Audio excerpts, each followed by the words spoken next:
The Boss Husband. Credit to the author. 1141-49. Ang mga pangalan po na nandito ay galing sa mga name generator. Kaya kung meron man pagkakatulad sa mga pangalan ng totoong tao o lugar, ito ay tunay na hindi sinasadya. Ang kwentong ito ay rated SPJ. Striktong patnubay sa mga walang jowa. Ito ay bawal din sa bata at matatandang walang asawa. Umiling si Justin bilang pagtanggi. Gamit ang Heaven and Earth Restoration Energy, handa siyang palayain ang sarili mula sa pagkakahawak ng kanyang mga batas sa kalawakan. Alam kong hindi ako ang iyong kalaban, ngunit hindi mo ba dapat sabihin sa akin kung ano ang iyong nakuha? Si Justin ay kumbinsido na ang kanyang passive-aggressive na pagtatanong ay maaaring muling isaalang-alang ni Athena ang kanyang desisyon. Ngunit walang imik ang isinagot ng mayabang na babae. Ha! Dalhin mo ang ugali na iyan sa ibang lugar. Bago pa man siya matapos, si Justin, na nag-channel ng Heaven and Earth Restoration Energy, ay agad na nagyelo sa hangin. Pakiramdam niya ay nasa loob siya ng isang silid na mas makapal kaysa bakal. Ang batas ng kalawakan ni Athena ay hindi masusubaybayan at hindi mahuhulaan. Nagulat ito kay Justin. Maaaring sapat na sanay si Poseidon na mag-stack ng daan-daang layer ng espasyo ng sabay-sabay, ngunit nangangailangan ito ng oras para sa paghahanda. Wala pang isang segundo ay nagawa siyang supilan ni Athena. Bago pa siya makapag-react, ang mga parallel space sa paligid ni Justin ay mabilis na nakasalansan sa isa't isa upang bumuo ng isang spatial fortress na nakakasawa sa hangin. Hindi lamang na-compress ni Athena ang isang kapat ng 1 tonelada ng mga paralel na espasyo sa pamamagitan ng pagtiklop sa mga ito sa isa't isa, ngunit pinamamahalaan din niyang higpitin ang density nito. Ang Heaven and Earth Restoration Energy ni Justin ay nawala ng malay, na epektibong naputol ang koneksyon sa pagitan ng espiritual na Chi at Justin, na naging sanhi ng pagkawala ng paggana ng furnace habang nakatigil ito sa hangin, naghihintay sa pagbabalik ng mga utos ng may-ari nito. At bilang resulta, pagkatapos matipon ang tunay na yuwa ng paligid nito, pinalaya ng Black Robe ang sarili mula sa pagkakahawak ng pagan. Pinapanood si Justin na walang magawa na nakakulong sa himpapawid, sinusubukang kumawala ngunit hindi nagtagumpay, kumagalpak siya ng tawa. Haha! How dare you challenge the ability of Her Majesty Athena? Know your place. Unti-unting namula ang mga pisngi ni Justin habang iniipon niya ang lahat ng anyo ng Heaven and Earth Restoration Energy na maaari niyang tipunin, sa pag-asang ang pagsabog ng enerhiya kabilang ang sumadi through fire at koy na tubig ay maaaring magwasak sa spatial na pader na sumasara sa kanya. At ang lahat ng ito ay nag-ugat sa matingkad na pagkakaiba sa pagitan ng mga batas sa kalawakan ni Athena at ng kanyang sarili, sa antas na lampas sa kanyang imahinasyon. Hindi naiwasang mapansin ni Justin ang pagkakahawig ng kanyang sarili bilang isang militanteng Renaissance na nagdadala ng ripple sa modernong pakikidigma. Parehong sandata sa papel ngunit may kakaibang firepower. Para sa isang tao na hindi pa nababalot ang kanyang ulo sa karunungan ng Thunderbolt Heavenly Lightning Tribulation, siguradong may malaking kaakuhan ka. Kung hindi dahil sa paggalang na mayroon pa rin ako sa iyong hinalinhan, ikaw ay nakatakda sa matinding parusa. Si Justin, na wala sa kung saan nakatayo ang kanyang sariling mga cultivations, ay hindi maaaring humantong sa isang init ng ulo dahil siya ay malinaw kung saan ang kanyang mga salita ay kumukuha ng ebidensya. Gayunpaman, hindi ininsulto si Justin. I guess tama siya. Siya ay nabubuhay sa loob ng 10,000 taon pa rin, hindi banggitin ang isa sa mga kambal na tuktok ng banal na lahi. Hindi ko na kayang magpanggap na ako ang pinakamagaling sa mundo. Ang babaeng ito. Isang araw huhuberin ko ang puwitan mo at bibigyan kita ng patas. Ngunit ngayon, sa palagay ko ay may isang paraan lamang mula dito. Pinakamabuting maghintay ka. Sige. Sumuko na ako. Sumuko ako. Itinaas ni Justin ang magkabilang braso sa isang talunang posisyon. Si Athena ay tila walang interes sa pakikipag-ugnayan ni Justin habang inabot niya ang Black Robe. Ang mapurol na cuboid box ay nakuha ng pares ng malasutla at makinis na mga kamay. Nabasag ni Athena ang kanyang unang ngiti na kitang-kita mula sa matagal na pag-aalala. Dahan-daang binabaligtad ang lock plate habang maingat niyang binuksan ang kahon, sinalubong siya ng sub-zero cushion ng asol, at sa gitna nito ay isang maliit na dilaw na globo. Siya ito. Okay lang siya. Astraeus, ikaw ay mapang-akit na bata. Napaka-masochistic mo para itago ito sa puso ng Eurytibia. Bulong ni Athena sa sarili, naiwan si Justin na naguguluhan sa mga hindi pamilyar na pangalan na kanyang nabanggit. Naglaan si Justin ng oras upang tuklasin ang mitolohiyang Griego, ngunit alam niya na ang mga ito ay sinabihan ng mga mortal, na nagpapantasya sa mga katotohanang gawa-gawa nilang paniwalaan. Gayunpaman, marami sa mga Diyos ay naiwang hindi kilala at hindi na ilalarawan. Si Astraeus ay dapat ang Titan na kumakatawan sa konstelasyon, at si Eurytibia ay dapat ang kanyang kapanganakan na ina, na sinasabing may pusong gawa sa bato. Mula sa ibinubulong ni Athena, ang kayamanan na ito ay dapat na nauugnay sa tribo ng banal na Diyos. Kung ito ay totoo, ito ay nangangahulugan na ang Eurytibia ay talagang may pusong bato. Ngunit ang dahilan kung bakit ito maingat na inilagay ay naiwan pa rin kay Justin na naguguluhan. Bago pa niya ito may palibot sa kanyang ulo, nakapulupot na ni Athena ang kanyang mga daliri sa malamig na bagay. Nako, nandito na si Selene. Agad niyang inalis ang misteryosong asul na substansya sa loob. Nagradiated ito sa isang malalim na asul na karagatan habang ito ay nag-hover sa gitna ng hangin at nanatiling stagnant kung saan ito naruroon. Si Justin ay patuloy na naghiwa-hiwalay na patong-patong ng mga spatial na pader na may samadhi through fire at tuluyang nakalaya. Sa simpleng divine sense, naramdaman niya ang bola ng asul na liwanag na umaaligid sa hangin, at umalangaw-ngaw ito sa pamilyar na puwersa. Ito ay. Bago niya matukoy ang presensya nito, dalawang magkaparehong kapangyarihan ang lumitaw mula sa kanluran. Ang kanyang platinum blonde na buhok ay lumipad sa hangin, nakasuot ng translucent na silk dress ay si Alice, kasama si Steve, ang kanyang walang pang-itaas na kapatid na naka-plain brief lamang.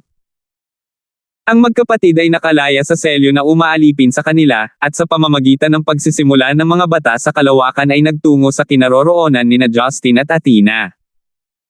Medyo natuwa si Alice, kahit na may mga bakas ng pagkadismaya habang ang kanyang atensyon ay mabilis na nabaling patungo sa lumulutang na asul na ulap. Selene. May Selene. Si Steve naman ay nakatingin ng may pag-aalinlangan kay Athena. Ikaw pala. Mahigit 500 taon na ang lumipas mula nang magkita tayo ngayon, di ba? Kailan ka nag-break ng hibernation? Agad niyang itinoon ang kanyang atensyon kay Justin, na medyo tulala habang napapansin niya. Hades. Nandito ka rin, ano ba? Pinaputol ni Apollo ang katarantaduhan. Pinutol siya ni Athena. Rolling her eyes, paglilinaw niya. Artemis, ang iyong Selene ay nawawala sa nakalipas na 20,000 taon. Mula sa mga ebidensyang nakalap ko, siya ay kinuha ni Astraeus. Sa pamamagitan ng paggamit ng kakayahan ni Selene, pinamig niya ang puso ni Gaia, pinatay ang kanyang sariling ina na si Eurytibia, at ginamit ang kanyang puso bilang isang daluyan para sa pag-iimbak. Ang lahat ng ito ay epektibong huminto sa aking Great Premonition Technique. Kahit na pagkatapos ng maraming pagsisikap, sa huli ay natunton ko ang puso ni Gaia. Ngayon, huwag magatubiling ibalik si Selene. Aalis ako kasama ang puso ni Gaia. Si Alice, na mas kilala bilang Artemis, ay natigilan sa paghahayag na nakatingin sa maliit na pag-iilaw sa gitna. Iyan ang puso ni Gaia. Habang nagsasalita, winagiwi niya ang kanyang braso at sa sandaling iyon. Ang ulap ng asul na pag-iilaw ay lumabas mula sa paligid ng dilaw na tableta.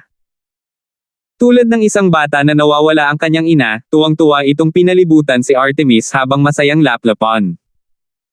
Muling pinagsama, ang bugzo ng bughaw na hamog na nagyelo ay naging longbow na kasing taas ng isang lalaki.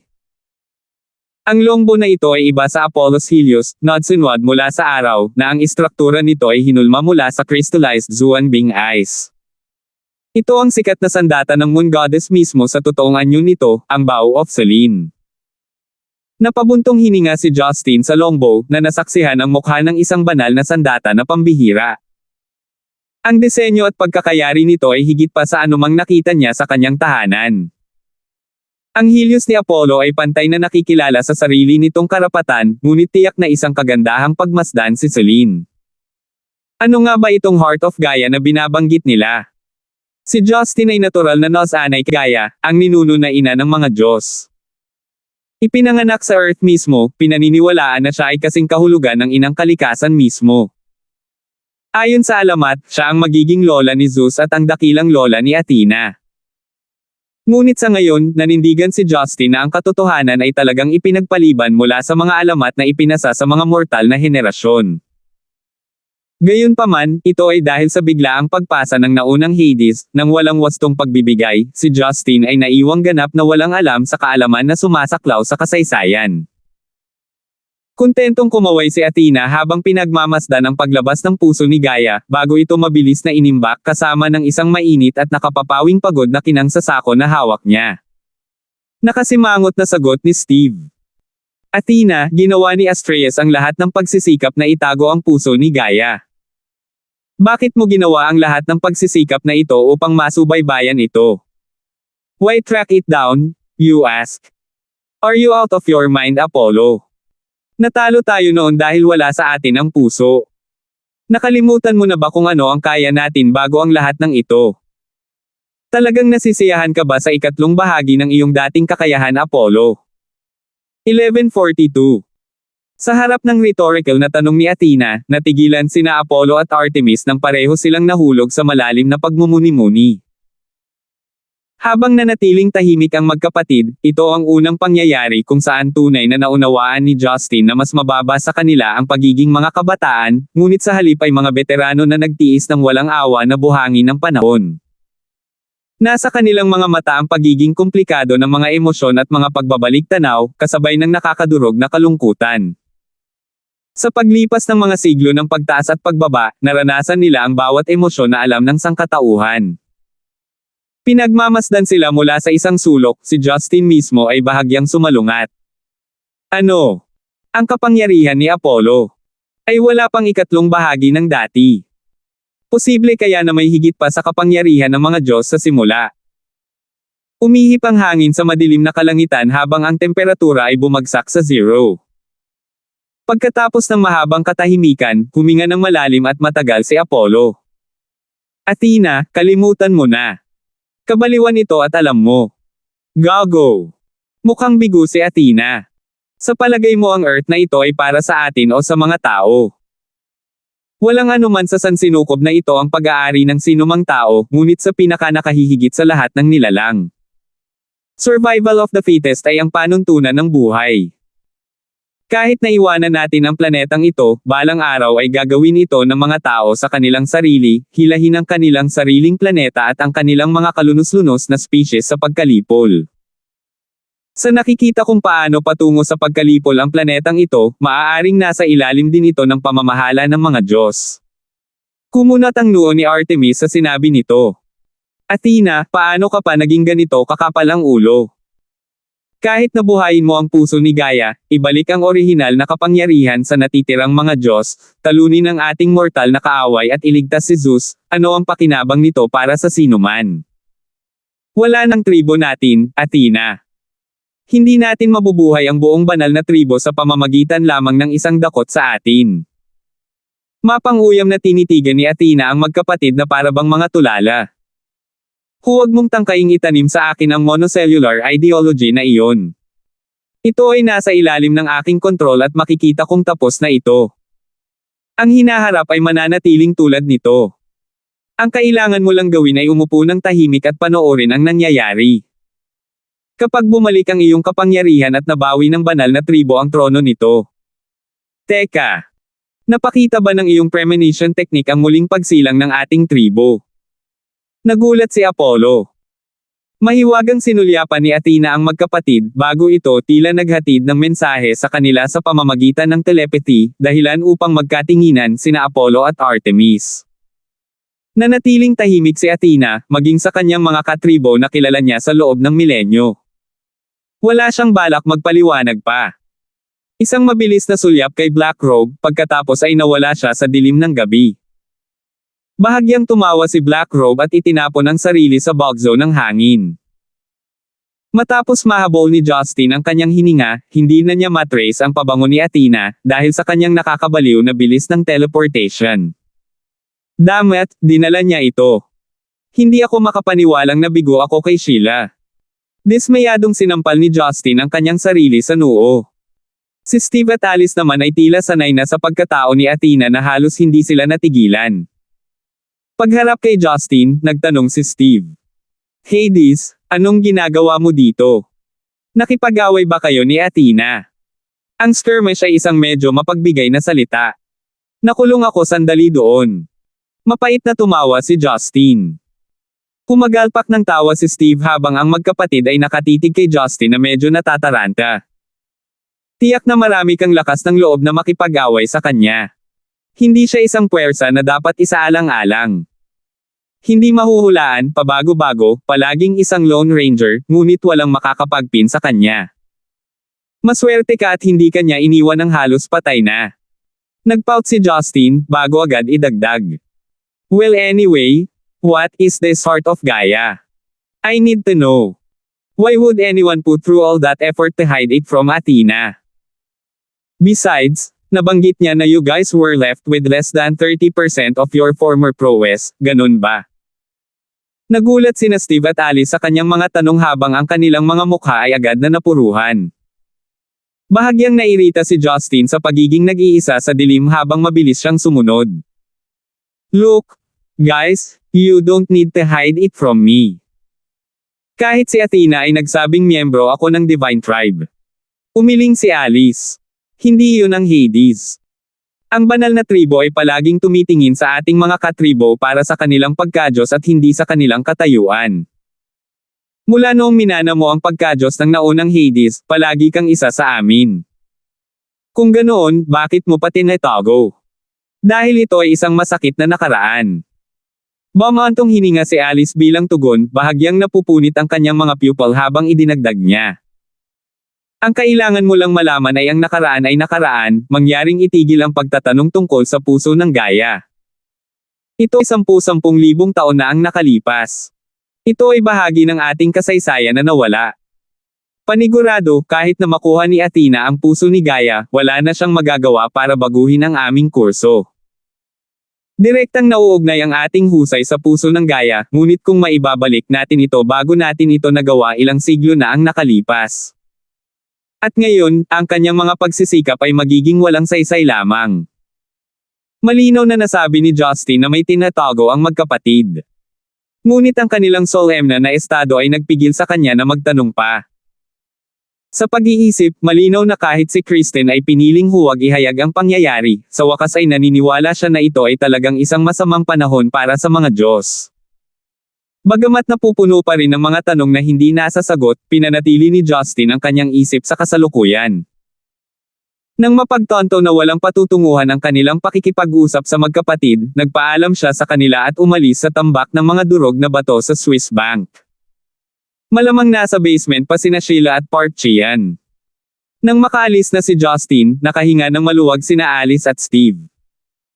Mahal na kapatid, sa tingin mo ba tama na itago natin ito kay Hades? Medyo hindi patas sa kanya. Alice noted. Tinapik ni Steve ang balikat ng kapatid. We don't have any other choice since Athena told US to not interfere. We should at least make sure all of US have her back. I wonder kung nandito rin sina Poseidon at Aphrodite, paninindigan ba nila ang desisyon niya gaya ng ginawa namin? Hades is too young to understand this. The feeling to live through millennia after millennia, watching our tribesmen die after another. Ang sakit na naranasan namin. Matigas na tumango si Alice, bago siya bumaling sa kanyang longbow na si Celine sa kanyang pagkakahawak habang nakangisi. Hindi ba Celine? Natutuwa akong bumalik ka sa akin, mahal ko.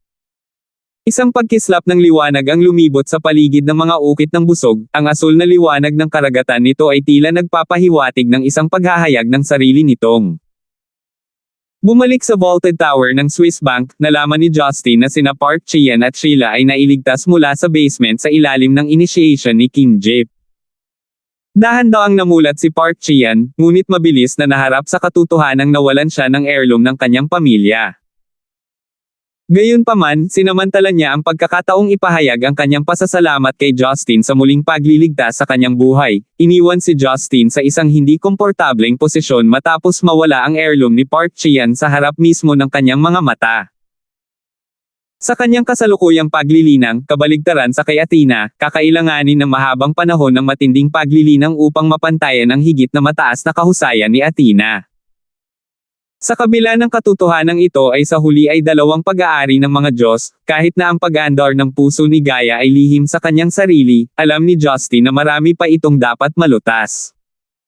Si Sheila sa kabilang banda ay natural na gumaan ang loob na nakabalik si Justin nang hindi nasaktan. Sa pag-aliw sa kanyang lolo, ang bata ay hindi gaanong naapektuhan ng pagkawala nito kung ihahambing at palaging nag-aalinlangan sa papel ng isang mapamahing bato.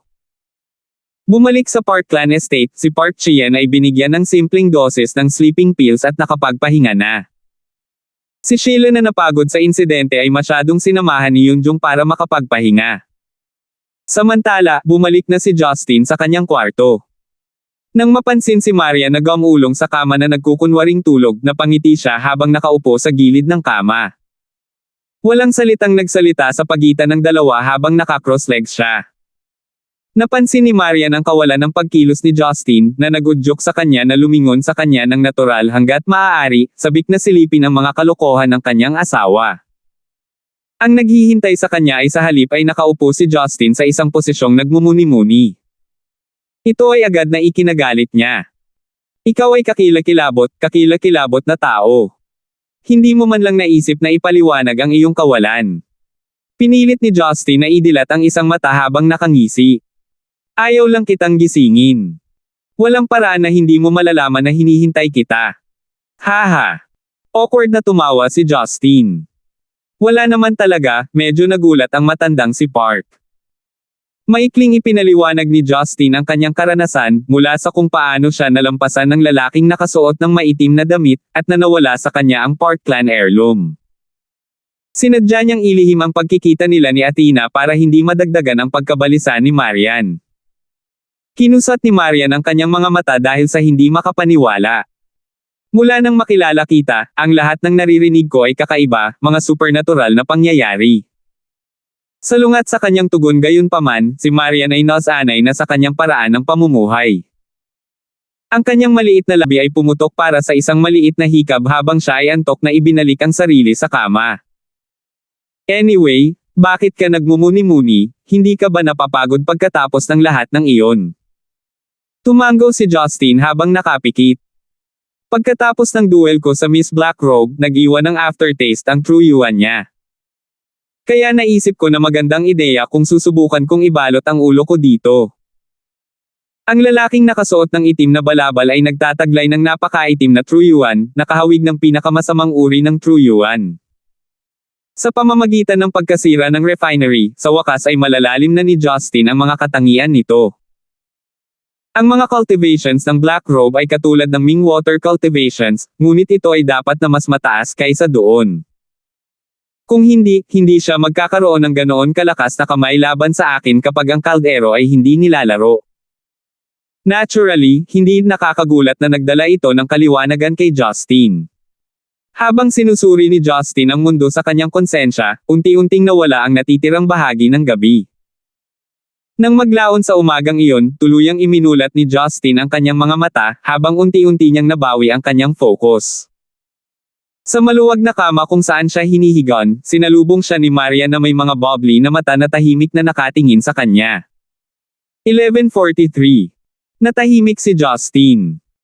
Pagkatapos ay lumingon siya sa kanya at nagsimulang tumingin ng mataimtim sa kanyang mga mata sa susunod na 3 minuto o higit pa. Natarante si Marian sa kanyang mahigpit na titig nang magsimulang mamula ang kanyang mga pisngi. Nag-click ba ito? Binasag ni Marian ang katahimikan. Umiling si Justin. 2 spot lang ang kulang ko. 2 spots. Anong spots? Yung mga batik sa harap ng dibdib mo.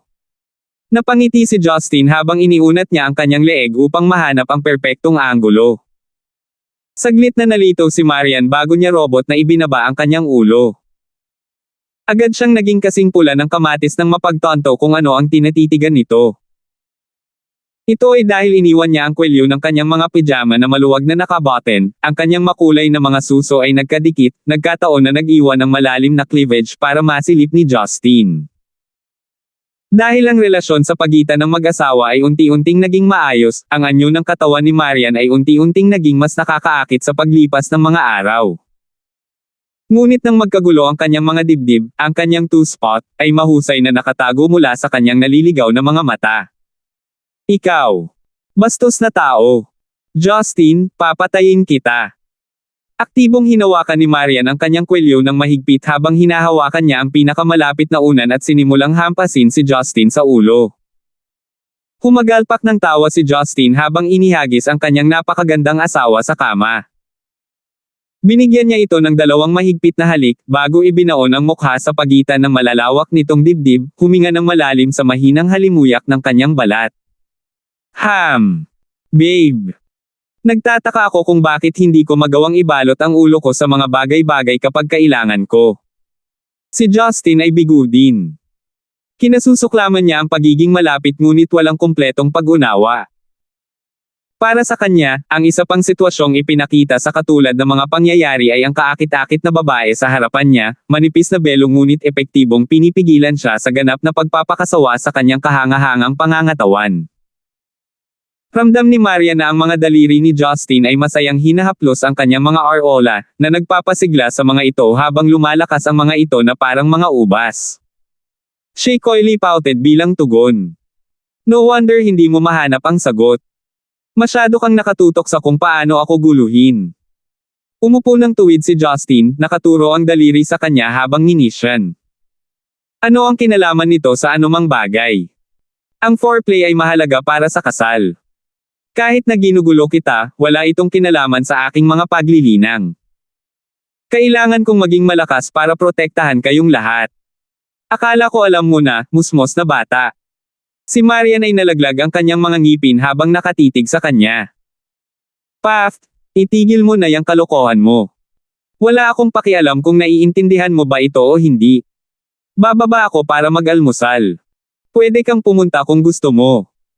Magpapaalam tayo sa CEO Park, pagkatapos ay mag-book ng mga tiket para sa biyahe natin pabalik sa Stonegate. Bakit nagmamadali? Hindi ba pwedeng manatili pa tayo ng ilang araw? Same time na tanong ni Justin. Sinukli ni Marian ang kanyang buhok. We've stayed long enough. I'm Miss Leia. I have not called home for the past 2 days. I wonder what she's doing right now. Oh yeah? I'm also planning a surprise for her. Ngayong nasa kindergarten si Leia, iniisip ko kung maaalala ka pa niya bilang kanyang ina. Kung may makakalimot sa akin, ikaw iyon. Ikaw na walang kaluluwa, walang pusong bastard, hindi ka takatakang nag-aatubili siyang tawagin kang daddy. Saway ni Marian. Walang magawa si Justin na nagkibit balikat bilang tugon. Kalaban ko si Miss Chubbs. Walang pagkakataon na ako ay lumabas sa itaas. Pinakamabuting tanggapin ko ang pagkatalo ngayon sa palagay ko.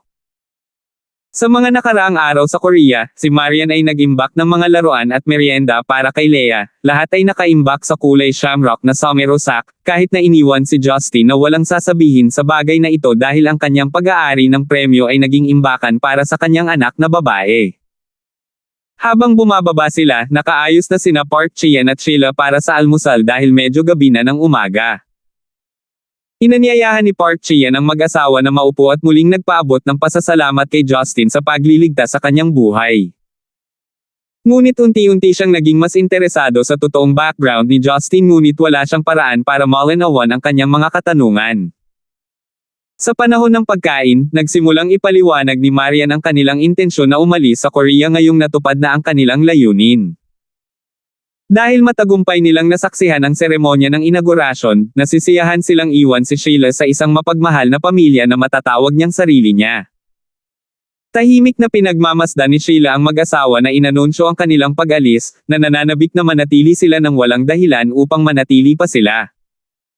Gayunpaman, tinanggap ni Park Chian ang ideya habang nag-aalok siya. Bakit hindi ko ihanda ang mga tiket sa eroplano para sa inyong dalawa? Kailan ninyo gustong umalis ang dalawa, maaari ko bang itanong? Sisigot pa sana si Marian sa planong umalis kinaumagahan ngunit napigilan siya ng isang papasok na tawag sa telepono. Magalang niyang pinatawad ang sarili nang sinagot niya ang tawag. Ito ay mula sa bahay. Hello. O ikaw pala inay. Kumusta ang lahat? Leia, may nangyari ba sa kanya? Ano? Paano ito? Si Marian ay mukhang napukaw sa tawag habang siya ay nagsimulang sumimangot. Nagbigay siya ng ilang simpleng tugon at ibinaba ang tawag. Si Justin ay abalang-abala sa pagkain na nasa harapan niya ngunit agad na nagulat sa pagkawala ng tingin sa mukha ng kanyang asawa. Anong sabi ni Mama? Tungkol ito kay Leia, bigong sagot ni Marian. Hindi pupunta si Leia sa kindergarten. Sabi ng guro gusto nila doon ang kanyang mga magulang. Si Leia ay parang nakikipag-away sa ibang mga bata. Oh Chubbs, hindi niya nabasag ang bungo ng ibang bata, hindi ba? Pabirong dagdag ni Justin. Ano ang pinagsasabi mo? Hindi siya ikaw, marahas at madyugaw sa lahat ng oras. Tinaasan ni Marian ang kanyang boses dahil sa pagkabalisa, ngunit agad na naisip ang mga pagbabalik tanaw ng kanyang sariling anak na babae na naglubog ng katawan ng isang lalaki. Pinaliit ni Justin ang kanyang sarili bilang pagpapakita ng pagkatalo habang siya ay bumulong-bulong. Mabuti kung hindi niya gagawin, ngunit hindi mo kailangang sumigaw ng ganyan, kahit na ako ang hindi gaanong mahalagang tao sa aming sambahayan ngayon. Tama, bakit hindi tayo umalis mamaya ngayon? Bumantong hininga si Marian. Sa tingin ko dapat na tayo ngayon. Kapag nalaman niyang may problema si Leia, wala na si Marian sa mood na manatili pa. Nang hapong iyon, nagmamadaling bumalik ang mag-asawa sa Stonegate, ngunit pagdating nila sa distrito ng kanilang pabahay, narinig nila ang nakakatuwang boses ni Leia mula sa malayong sulok, na malinaw na nag-aalboroto. Hindi ako pupunta. Ayaw pumunta ni Leia. Nakaupo ang dalaga sa sopa, ang kanyang mabilog na maliliit na binti ay natisod at sumipa habang nakapout at lumalaban. Tara na. Kahit umiiwas ka sa school, dapat sabihin mo man lang kay Lola ang tungkol dito. May nangyari ba sa school? Walang magawa si Rebecca na inaliw siya, ngunit hindi nagtagumpay. Balisa rin sina Yuna at Mina habang nakatayo sila sa tabi niya, pinapanood ang makapal na ulo na bata na naghahadges. Nang tumunog ang bell, sabay-sabay nodsen marap sa pinto ang lahat. Nang mapansin ang pagbabalik ni na Marian at Justin habang hawak nila ang kanilang mga malita, nagkaroon kaagad ng sama-samang buntong hininga. Si Leia ang pinakamasunurin sa mga salita ni Marian, kaya maaaring ito na ang matagal nang hinahanap na sagot sa kanilang paghihirap. Mommy! Agad na lumiwanag ang mukha ni Leia nang bumaba siya sa sopa at dumiretso sa kanyang ina. Kung hindi dahil sa mga kamakailang kultibasyon, si Marian ay maaaring natigilan dahil sa pisikal na lakas ng bata. Pinulupot ni Leia ang kanyang mga braso sa leeg ni Marian, ang kanyang mukha ay gumiling sa kanyang katawan, na tila labis na pananibik sa kanyang pagbabalik. Ang sumunod na pangyayari ay nagulat sa lahat nang magsimulang bumuhos ng luha ang namumulang mga mata ni Leia. Oh, bakit ka umiiyak? Inaliw siya ni Marian habang pinasadahan niya ng mga daliri ang malasotla at makinis na buhok ng bata. Lanlan, halika na, pwede mong sabihin kay mommy kahit ano. Pupurihin ng Panginoong Marian, I'm so glad that you have returned. Leia has been making a gulo buong umaga. Ang preschool teacher ay patuloy na tumatawag, sinusubukan kaming hikayatin na dalhin si Leia sa paaralan. Malamang ang mga magulang ng bata na binugbog ni Leia ay gumagawa ng malaking deal dito. Patay na ba ang bata? Si Justin ay diretso sa punto gaya ng dati. Ang tanga mo, kung patay na siya ano pa ang ginagawa natin dito? Naina si Rebecca sa prangka niyang komento. Inabot ni Marian habang pinatuyo ang mga luha sa pisngi ng kanyang anak, ang kanyang malasutlang makinis na mga daliri ay humahaplos sa mukha ni Leia. Leia, sabihin mo kay mommy kung ano ang nangyari sa paaralan. Hindi ako naniniwala na makikipaglaban ka sa ibang mga bata. Napansin ni Leia habang umiiyak ang determinadong pagmumukha ng kanyang ina, habang siya ay sumangot at nauutal. Nakita ni Leia na hinihila ng body na si Dominic ang tirentas ni Riza. Kaya, naisip ni Leia na gusto niyang protektahan si Riza. Ngunit dinala ni Dominic ang lahat ng bata upang labanan si Leia, kaya't hinawi ni Leia ang lahat ng buhok sa kanyang ulo. Habang nagsasalita, may kasalanan ang bata na ibinaba ang kanyang ulo. Si Marian kasama si Rebecca at ang iba ay natulala sa paghahayag. Tila may naalala si Mina habang nag-blurt. Ang batang Riza na iyon, tila matalik na kaibigan ni Lea, at si Dominic ay isang bully sa paaralan. Natural, si Mina ang pinakasanay sa kondisyon sa klase ni Lea. Kung tutuusin, siya ang may pananagutan sa pagdala kay Lea papunta at pabalik sa kanyang kindergarten. Magiliw na tinapik ni Marian si Lea sa likod. Ang nagawa ay hindi na mababawi kung tayo ay nakatakdang magsampa ng kaso kung gayon. Kung ang mga magulang ng batang Dominic ay gustong magdemanda, sasamahan natin ito. Kung ganoon, ano ang nasa isip mo? Tanong ni Rebecca. Dapat ba akong tumawag sa Education Ministry? Bibigyan ko sila ng pabor bilang kapalit, kumusta ang tunog na iyon? Umiling si Marian dahil sa hindi pagsang-ayon. Anak natin si Lea. Kung manggugulo siya, dapat nandito tayo para tanggapin ang responsibilidad bilang mga magulang niya. Iminungkahi ng mga guro na pumunta tayo sa kindergarten para bumisita, hindi ba? Pagkatapos ay ituloy natin ito. 11:44.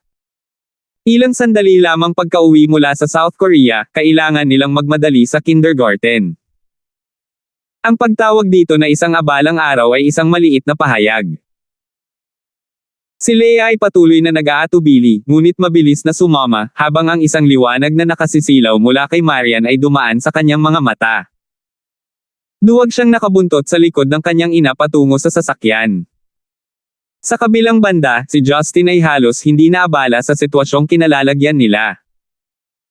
Ito ay isang maliit na pagtatalo sa palaruan na may kaunting paghila ng buhok. Walang nawasak na utak. Malinaw na ang lahat ng ito ay mga pag-iisip na naisip niyang pinakamahusay na hindi marinig. Maaaring siya ay walang malasakit ngunit si Marian ay hindi. Bilang ama ng isang anak sa unang pagkakataon, nakakagulat na responsable si Justin habang siya ay nakaupo sa driver's seat, na minamaneho sina Marian at Lea patungo sa kalapit na Yunhua Kindergarten. Bago umalis, tiniyak nilang makipag-ugnayan kay Miss Houston, na guro ng klase ni Lea. Ngunit sa sandaling sila ay konektado sa kanya, sila ay hinimok sa kanila na dumating ng mas mabilis. Samantala, ang mga magulang ni Dominic ay gumagawa ng eksena sa patio ng kindergarten mula sa matagal na paghihintay. Pagdating, dapit hapon na. Mabilis na sumalubong sa kadiliman ang paghatid ng mga magulang sa kanilang mga anak at palabas mula sa kabilang direksyon patungo sa kanila, at sa pasilidad ng pagtuturo, kakaunti lang ang ilaw ng opisina ang nakabukas. Iyon ang unang pagbisita ni Justin sa kindergarten. Pagkatapos ng mabilis na sulyap sa paligid, nakita niyang medyo nakakatuwang tingnan ang mga slide ngunit sumunod kasama sina Marian at Lea habang papunta sila sa gusali. Si Marian ay dumating na inihanda ang eksaktong lokasyon ng opisina at epektibong nag-navigate sa gusali. Pagdating sa pintuan ng kanilang venue, isang malakas at husky na boses ng isang medyo may edad na ang narinig. Nasaan ang pamilyang ito? Laro ba ito sa kanila? Mr. Wang, huminahon ka na. Naipaalam na sila at papunta na sila. Dinig na dismaya ang babaeng guro. Paf! Kiro lang ang tingin mo sa akin, Alan ngayon di ba? Sinasabi ko sa iyo, kung hindi natin ito naayos ngayon, kukuha ako ng tropa para sirain itong sirang paaralan. Sina Marian at Justin ay riktibong nagbahagi ng mga tingin sa may pintuan, parehong nakasimangot na halos magkasabay dahil sa pag-alit ng mga magulang na malapit nilang makilala. Gayunpaman, silang dalawa ay mahusay na tagalutas ng problema sa kanilang individual na linya ng responsibilidad habang sila ay kumatok, at binuksan ni Marian ang pinto. Halatang hindi kinabahan si Lea sa pagpasok sa opisina ng guro habang nakahawak siya sa braso ng kanyang ina. Sa opisina, bukod sa ilang babaeng guro, may dalawang pares ng mga magulang kasama ang kani-kanilang mga anak. Kasama sa isa sa mga pares ang isang lalaking nakasuot ng masungit na suit, ang kanyang mabilog na baywang ay halos hindi umaangkop sa kanyang damit habang ang kanyang suit ay nagpupumilit na panatilihing buo ang sarili. Ang malaki at napakataba na lalaki ay nakasuot ng isang kapansin-pansing gintong relo at isang gintong singsing. Sa tabi niya ay ang kanyang asawa, marangyang nakasuot ng fur-colored leather coat na may makapal na make-up sa buhok. Sa kabuuan, hindi sila magandang tingnan. Ang kanilang anak ay isang matabang bata, ang kanyang ulo ay nababalot ng puting tela, at nang makita ang pagpasok ni Leia ay riktibong tumakbo sa likuran ng kanyang ama. Ang ibang mag-asawa ay medyo payak ngunit maayos ang pananamit at kasama nila ang isang batang anak na babae na may isang bulaklak na tirentas na nakatago sa sulok. Pinapanood sina Marian at Justin na papasok sa tabi ni Leia, halos sabay-sabay na napako ang kanilang mga tingin kay Marian. Hoy, makinig ka dyan. Hindi pa naaangat ng anak ko ang anak mo. Siya ang unang sumalakay sa anak ko. Tinulak niya ang anak ko sa lupa kasama ang iba pang mga bata. Hingat ang buhok nito at dumudugo pa. Anong manners ang itinuturo mo sa anak mo? Si Mrs. Wang ay agad na nabalisa, dahil ang kanyang mga intensyon ay naibigay mula sa kanyang naiinggit na tingin. Pagkatapos ay mabilis niyang itinulak ang asawang si Alan sa kanyang tabi na natigilan sa pagpasok ni Marian. Siya ay lubos na naakit sa kanyang pagkatao. Ha! Mabilis na nawala si Alan sa kanyang daydreaming at bumalik sa nag-iisang dahilan kung bakit siya nasa kindergarten. Eksakto. Ang ganitong karahasan mula sa isang maliit na babae. Isinusumpa ko kung hindi ka sasama sa sandaling ito at bayaran ang mga pinsalang ginawa sa aking anak, kalimutan ang tungkol sa pag-alis ngayon. Si Marian ay tame time na sumagot. Sige. Si Dominic ang unang nagsimula nito. Kung hindi dahil sa katapangan at talento ng aking anak na babae ay nabiktima siya ng grupo ng mga bata na iyon. Kaya kung sino man ang kailangang managot ay dapat nasa magkabilang panig. Tama. Mabilis na binigyang diin ni Miss Houston upang maibsan ang tensyon. Maganda kung subukan ng dalawang magulang na pag-usapan ito dito mismo. Paano ito, babayaran ni Miss Lysander dito ang mga medikal na bayarin, at hihingi ng tawad si Leia kay Dominic. At sa kabilang banda, si Dominic, kailangan mong humingi ng tawad kina Leia at Riza. Ay Pangako Nodson, wag nang i-bully ang mga babae, okay? Iyon ay isang patas na solusyon sa insidente, hindi banggitin ang mga bata ay naka-enroll pa rin sa parehong paaralan kung tutuusin. Ngunit hindi ito binibili ni Alan Wang dahil nanunuya siya bilang tugon. Compensate mo kami. Path. Sino ako sa tingin mo? Wala akong pakialam sa pera mo. Alam mo ba kung ilang minahan ng coal ang pagmamay-ari ko? Ikaw ba? Kaya kung ibaon kayong lahat ng mga truck ng carbon. Ang mga tao ko ay bahagi ng police force. I could get my men here to wreck this school this very instant if I wanted that. Your pathetic little time and effort. Your pathetic little time and effort. Ang araw na isinilang siya. Para sa aking nag-iisang anak, kung hindi ka lumuhad at humingi ng tawad, lahat kayo ay patay na karne. Habang nagsasalita, mayabang na tinapik ni Alan ang balikat ng kanyang anak. Anak, panoorin mo ito. Kapag nakikitungo sa mga mapang asar, mga taong nahuhumaling sa sarili, ang tanging ginagawa nila ay nagsasalita. Mahilig silang maghagis ng pera. Binugbog natin sila, tingnan kung magugustuhan nila iyon. Masunaring tumango ang maliit na ulo ni Dominic dahil sa matinding paggalang ng kanyang ama. Si Miss Houston at ang iba pang mga guro ay sumimangot bilang tugon. Sa isang magulang na tulad nito, hindi nakapagtataka kung bakit ang bata ay mauuwi sa isang maton sa murang edad. 11:45. Bahagyang itinaas ni Marian ang kanyang mga kilay, malinaw na hindi pinapansin ang mga salita ni Alan. Magkano ang gamot, doble ang babayaran ko. Kahit ano pa at dadalhin kita sa korte. Ngumisi si Mrs. Wang. Bingi ka ba, wench? Narinig mo ba ang sinabi ng asawa ko? Lumuhad ka at humingi ng tawad. Akala mo ba gusto namin ang walang kwentang pera mo? Ang lakas ng loob mong sigawan ang asawa ko. Si Justin na idly na nanunood mula sa likod ay nasa kalagitnaan ng kanyang paghikab ngunit mabilis na natagpuan ang kanyang sarili na nabalisa sa pang-iinsulto kay Marian habang siya ay sumugod pasulong at binaril ang isang binti patungo sa dibdib ni Mrs. Wang. Bang! Thud! Isang malakas na kalabog ang narinig habang hinampis ni Mrs. Wang ang mesa ng opisina. Kahit na sa kaunting lakas na kaya niyang makaipon, pinalipad na siya. Kinailangan ni Justin na pigilan ang sarili dahil alam niyang ang pagpatay sa kanya ay magbubunga lamang ng mas maraming problema. Gayunpaman, ang pagkilos na iyon ay nag-iwan sa lahat ng dumalo na masindak sa lahat ng paraan. Sino ang istorbo na iyon? Natitiyak ni Maria na ang aksyon ni Justin ay hindi nararapat habang tinatitigan siya nito. Bakit mo ginawa iyon? Hindi pa ba sapat na magulo ito? Napangiti si Justin. Iba iyon. Ang pag-uusap tungkol sa mga bata ay isang bagay. Ngunit siya mismo ang nag-atake sa iyo. Bilang asawa, paano ko hahayaang mag-slide iyon?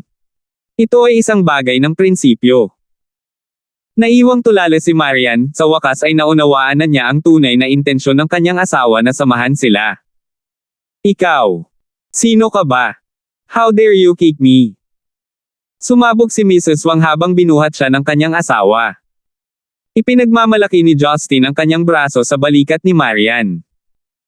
Ako ang ama ng aking anak na babae at ang asawa ng aking asawa dito.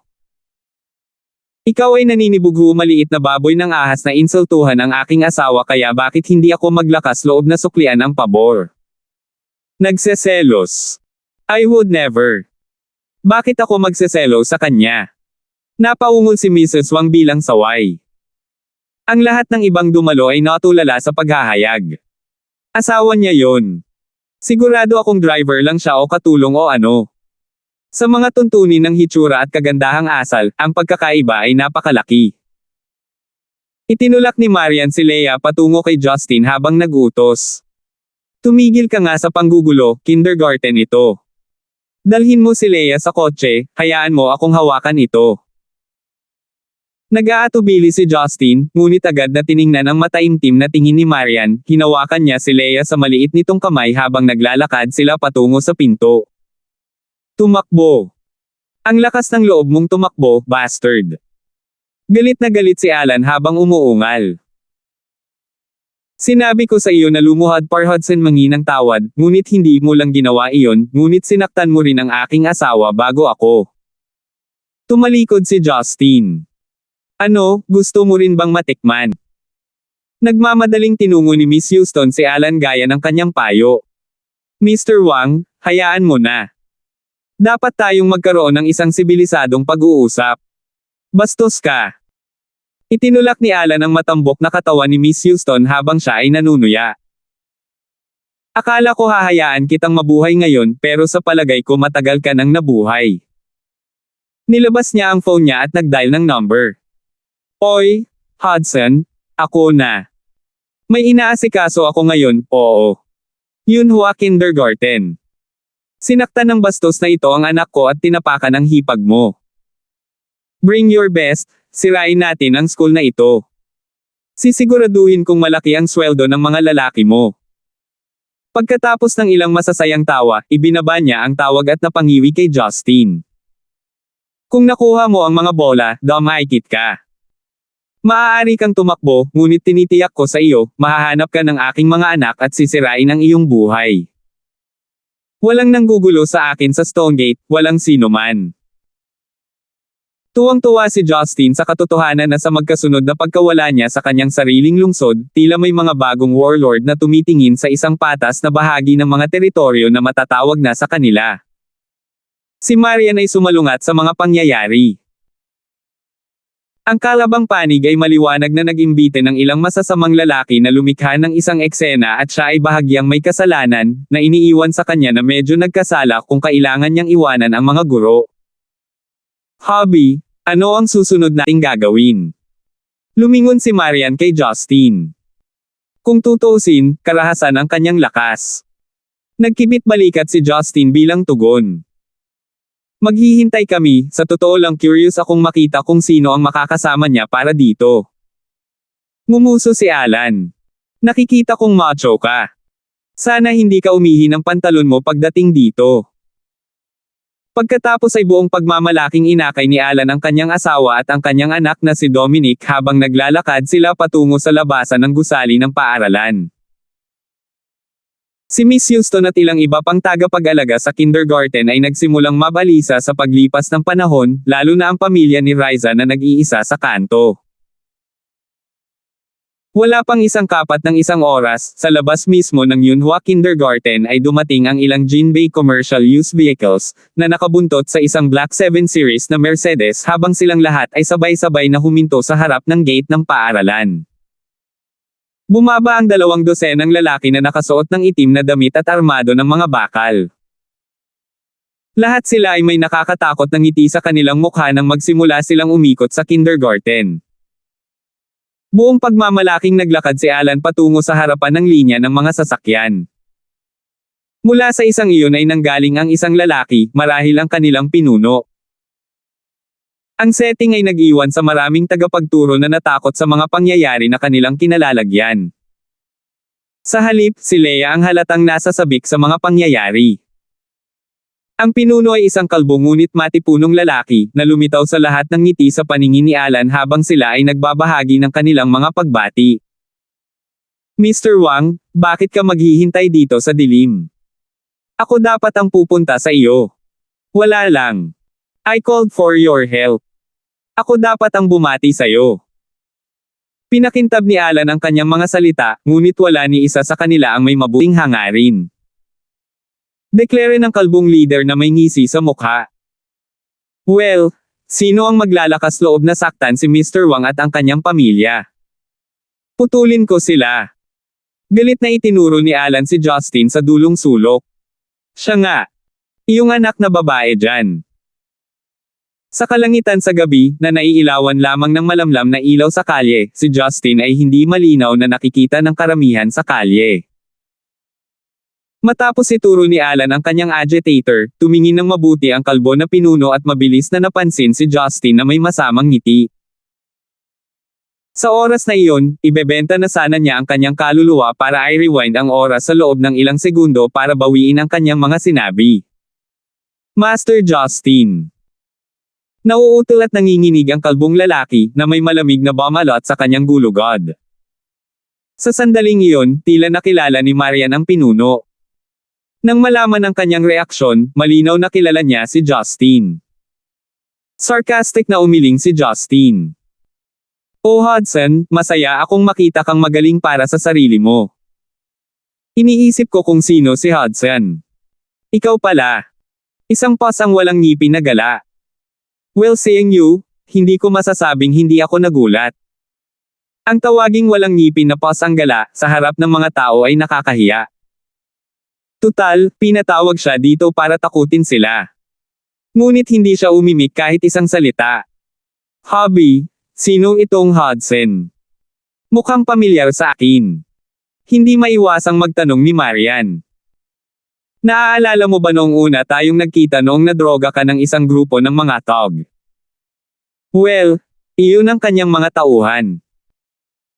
Nang maglaon ay pinalakas ni Roslyn ang kanyang pagtatangka na pumasok sa West Union Society, at pagkatapos, sirain sila mula sa loob. Pagkatapos ay pinalitan niya ang posisyon ni Chen Dehai bilang alpha. Agad na naalala ni Marian ang nakakaantok na gabing iyon, kung saan ang lahat ay malabo. Ngunit sa mga piraso at piraso, nagawa niyang pagsamasamahin ang isang pag-akyat ng puot kay Hudson.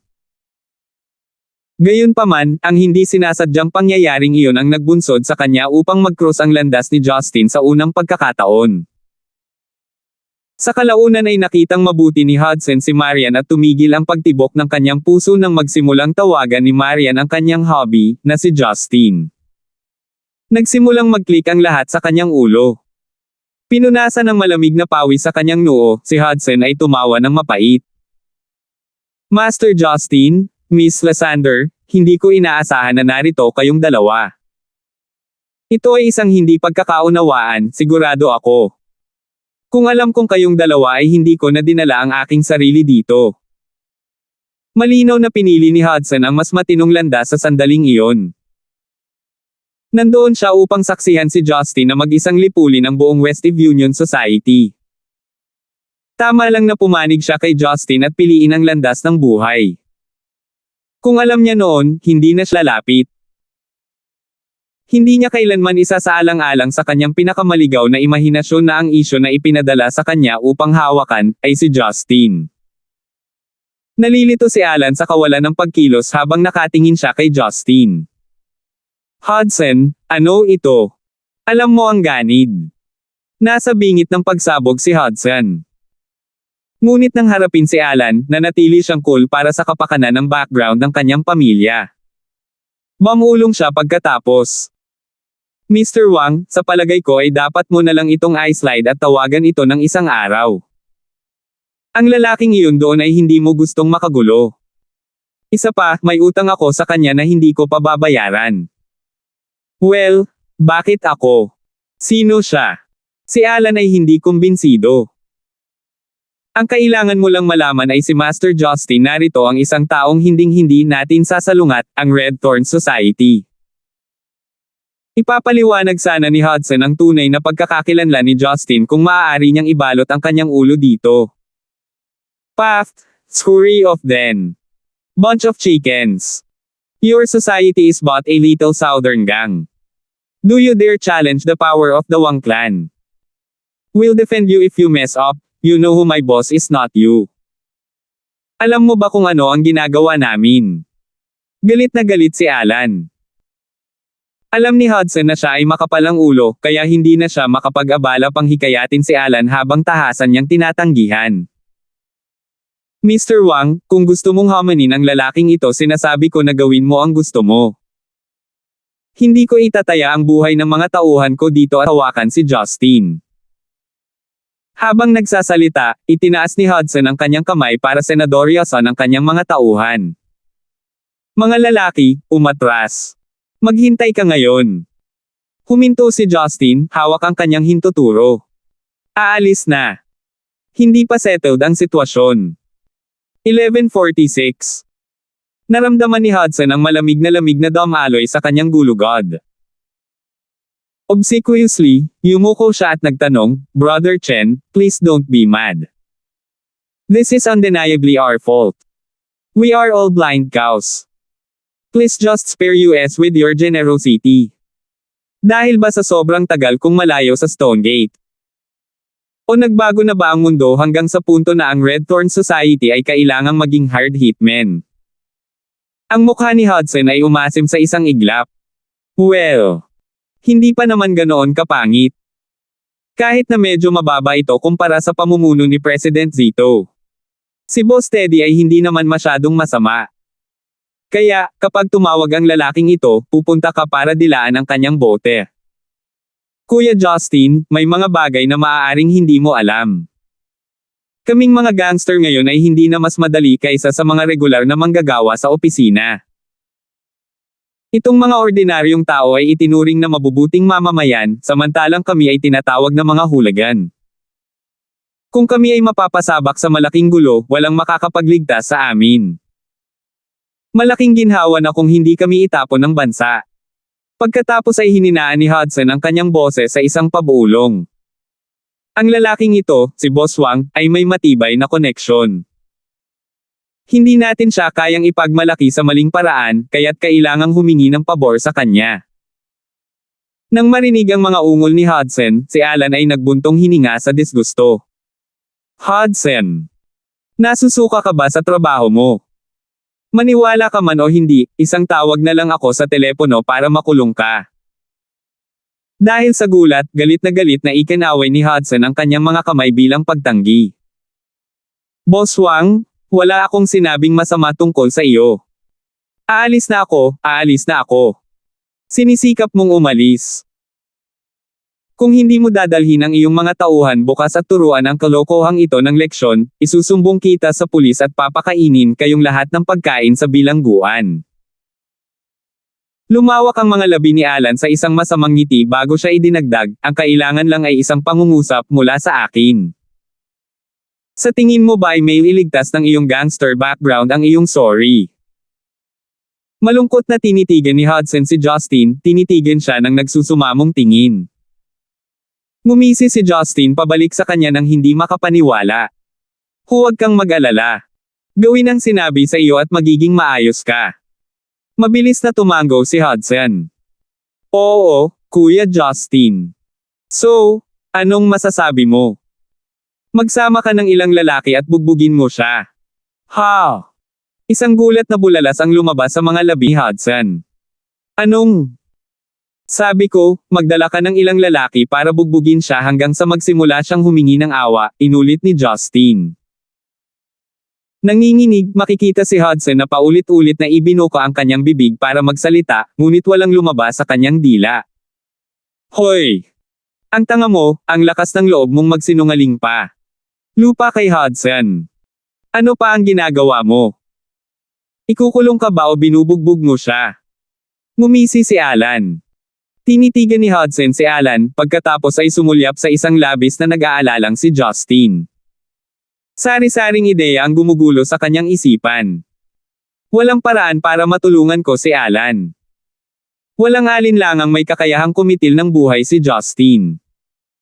Kung actress ako, masasaktan ko ang magkabilang panig.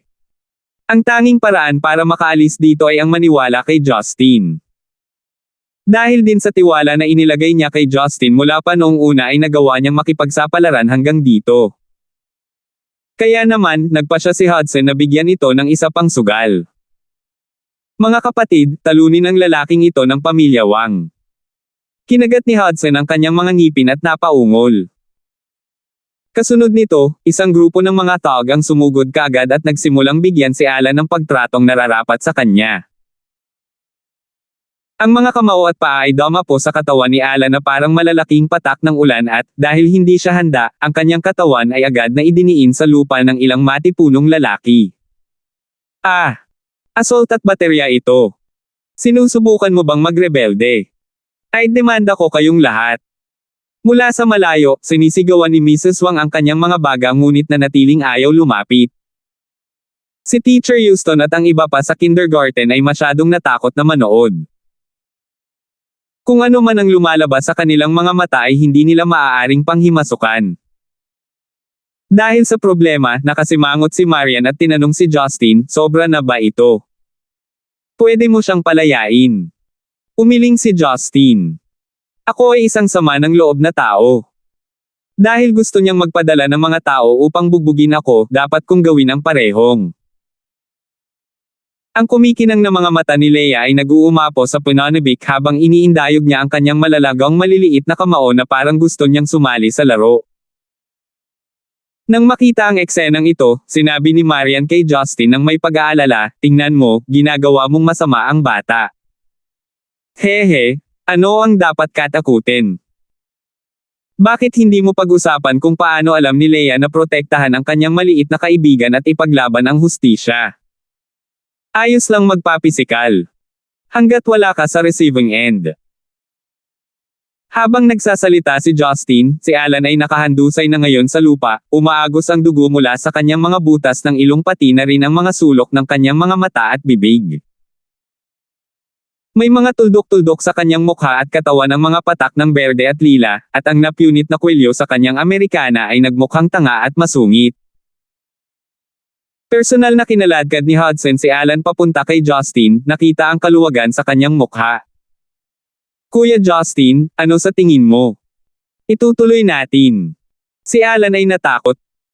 Agad siyang nagsimulang umiling na parang baliw at nagmamakaawa sa gitna ng pagkalabo. Please stop. Papatayin mo ako. Sumagot si Justin na may napakatamis na ngiti, ayos lang. Yumuko ka lang at aminin mo ang iyong mga pagkakamali. Ayoko ng marami, 3 lang ang gagawa. Aminin mo na ang bagay na ito ay kasalanan ng iyong anak, aminin mo na hindi ka magalang, sa simula. Hindi pa rin napigilan ni Alan ang sarili na yumuko sa kanya. Kinagat niya ang bala, matapang niyang sinabi, Ako ay opisyal na miyembro ng Zen-Iken People's Political Consultative Conference. Hindi mo ito magagawa sa akin. Screw your bullshit. Sinipa ni Justin si Alan, itinapon siya sa lupa. Paano kung miyembro ka ng CPPCC? Sino ang bumoto sa iyo? Hindi ka ba negosyante? Hindi ka ba boss ng carbon? Don't tell me that unearthing a piece of coal earns you a vote. Bilang isang masugid na mambabasa, medyo pamilyar si Justin sa sistemang pampulitika ng Zenica at maraming malalaking komperensya. Mula sa isang tabi, si Hudson ay nagpaliwanag sa mahinang boses, Brother Chen, ang lalaking ito ay talagang miyembro ng CPPCC. Ngunit nararapat ding tandaan na nakapasok siya dahil sa katayuan ng pamilya Wang bilang mga lokal na gangster sa Shanti. Ang kanyang kapatid ay ang pinakabatang Deputy Secretary ng Shanti Provincial Party Committee. Mukhang ang kanilang pinagmulang ninuno ay mula sa bansang nakalipas na mga buwan. Siya ay natagpo ang general ng Zong. Ilagay ito sa mas magandang salita, ito ay upang makabuo ng ilang nakakaakit na mga tagumpay sa politika upang tulungan ang kanyang promosyon bilang isang opisyal. Oh! Isang pamilya ng mga opisyal bukod pa sa pagiging inapo ng mga founding heroes. Ang mood ni Justin ay tila biglang tumaas. Nahuli ang turn sa pag-uusap, nagsimulang tumango si Alan na parang baliw at ang kanyang mga mata ay kumislap ng pag-asa. Tama. Ang pamilya Wang ay may kahangahangang maimpluwensyang kapangyarihan. Kung hindi dahil sa pagkauhaw ko sa mga kwalifikasyon at karanasan bago ako maging isang opisyal, hindi sana ako pumunta rito. Sa katunayan, ako ay kasalukuyang itinuturing na isang opisyal na may mataas na kahalagahan. Sa pag-aakala na ililibre mo ako bukas, tiyak na bibigyan kita ng malaking benepisyo. Dahil nasa mesa na ang mga katotohanan, nagpasya si Alan Hudson wag nang magtago. Sa halip, isang malaking kasinungalingan ang sinabi niya. Postahan ako na hindi ito isang malaking benepisyo ngunit mas katulad ng pagbabalik mo kasama ang mga tao upang arestuhin kami, ginisyon ni Justin. Nang makitang isiniwalat ang kanyang mga intensyon, si Alan ay nagmamadaling nagpalitaw sa isang malungkot na pagniwi. Hindi naman, bakit ko naman gagawin yun? Bakit hindi natin maliitin ang bagay na ito, Hanam? Agad na naging malungkot ang ekspresyon ni Justin. Pupunta ka ba sa Kautaw o gusto mo ng isang segundo? Kinilig si Alan sa kanyang mga sinabi. Nang makita niya si Hudson na gumiling ang kanyang mga kamao bilang paghanda, sumigaw siya kaagad, gagawin ko, gagawin ko.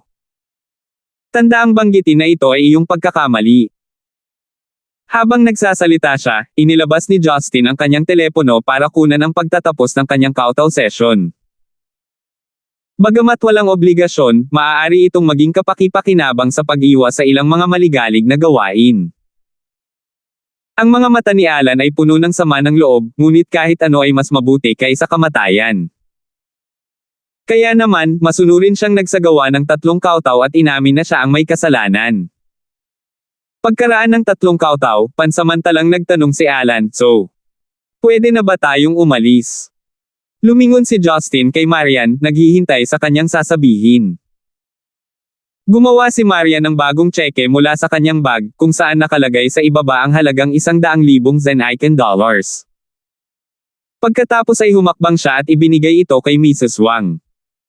Sapat na ito para mabayaran ang mga gastusin sa pagpapagamot ng iyong anak.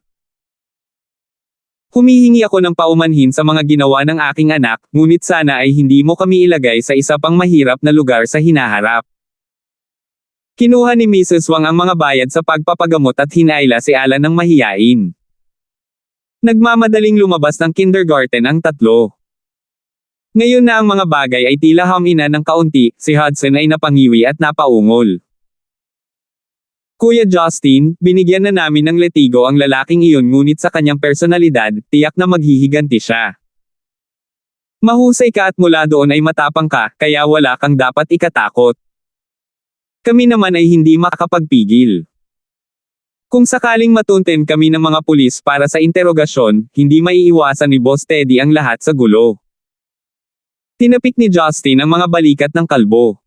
Magtiwala ka. Kung maghihiganti siya, ako ang una niyang target. Bago kanya hanapin, matatapos na siya. Natigilan si Hudson, nagulat. Pagkatapos ay nag-aalinlangan siyang nagtanong, talaga. Ang pamilya Wang ay may napakalaking kapangyarihan. Narinig ko na mayroon silang impluwensya halos lahat ng dako. God damn it. Kapag sinabi kong oo, ibig sabihin ay oo. Magwala ka. Si Justin ay hindi makahanap ng kahit isang piraso ng pasensya sa kanyang sarili upang linawin pa. Walang ibang pagpipilian si Hudson.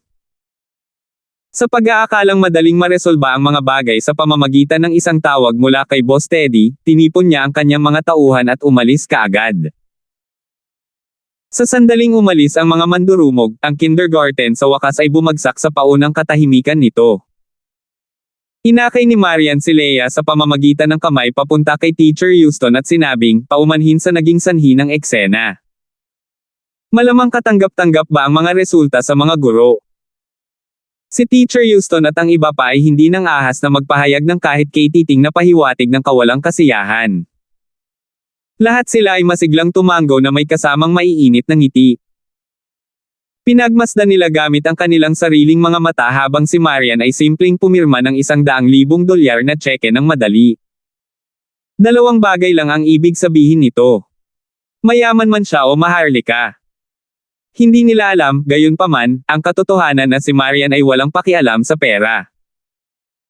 Hanggat ang kabilang partido ay handang makipag-usap ng maayos, hindi niya tututol ang $1,000,000 na kabayaran. Samantala, isang malungkot na Leia ang lumapit kay Riza gamit ang kanyang mga nakatirintes na pigtails at ngumiti ng matamis habang sinabi niya, Riza, ang lalaking iyon na si Dominic ay hindi ka na mabubuli mula ngayon. Pwede na tayong bumalik sa... Bago pa matapos si Leia, tila natakot si Riza at sumugod siya sa likod ng kanyang ina. Sa pagkakataong iyon, naramdaman ni Leia na para siyang tinamaan ng kidlat. Ang maningning na kalungkutan ay nakaukit sa kanyang maliit na mukha habang siya ay nanigas. Ang kanyang itim at mapupungay na mga mata ay nababalot ng maulap na liwanag. Kung titingnan ng kaawa-awang hitsura ng bata, nagulat ang mga matatanda at lumakas ang hangin sa tensyon. Ang ina ni Riza ay nag-aatubili na tumawa, sinusubukang himukin ang kanyang anak na babae.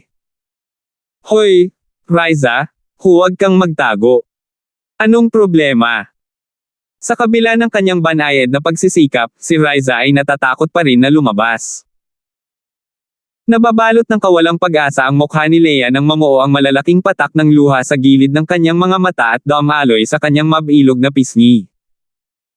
Umiiyak, pinunasan niya ang kanyang mga mata at humagulgol, Riza. Ikaw.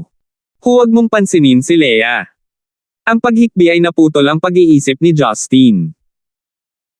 Pakiramdam niya ay isang martilyo ang naghatid ng matinding suntok sa kanyang kaluluwa at isang napakalaking bato ang nalaglag sa kanyang puso.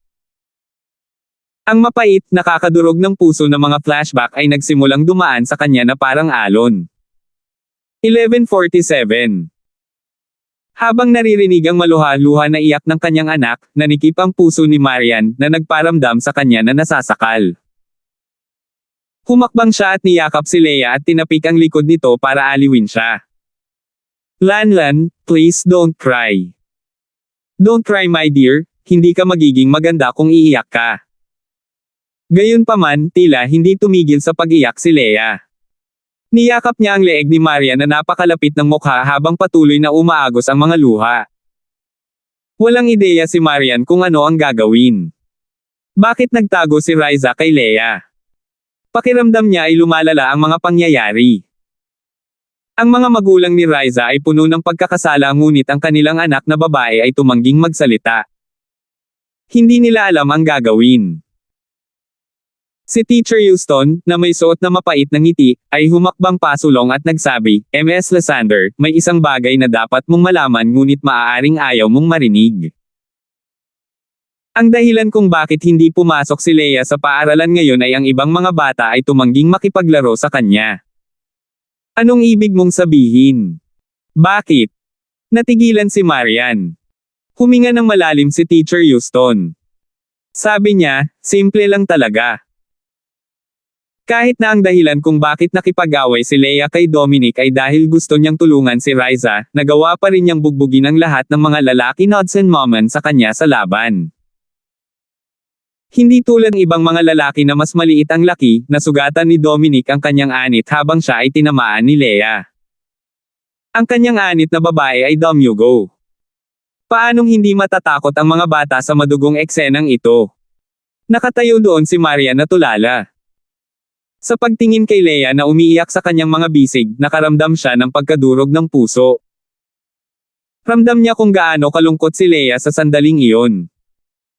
Kahit na sa una ay para tumulong sa kanyang mabuting kaibigan, sobra pa rin iyon para sa ibang mga bata.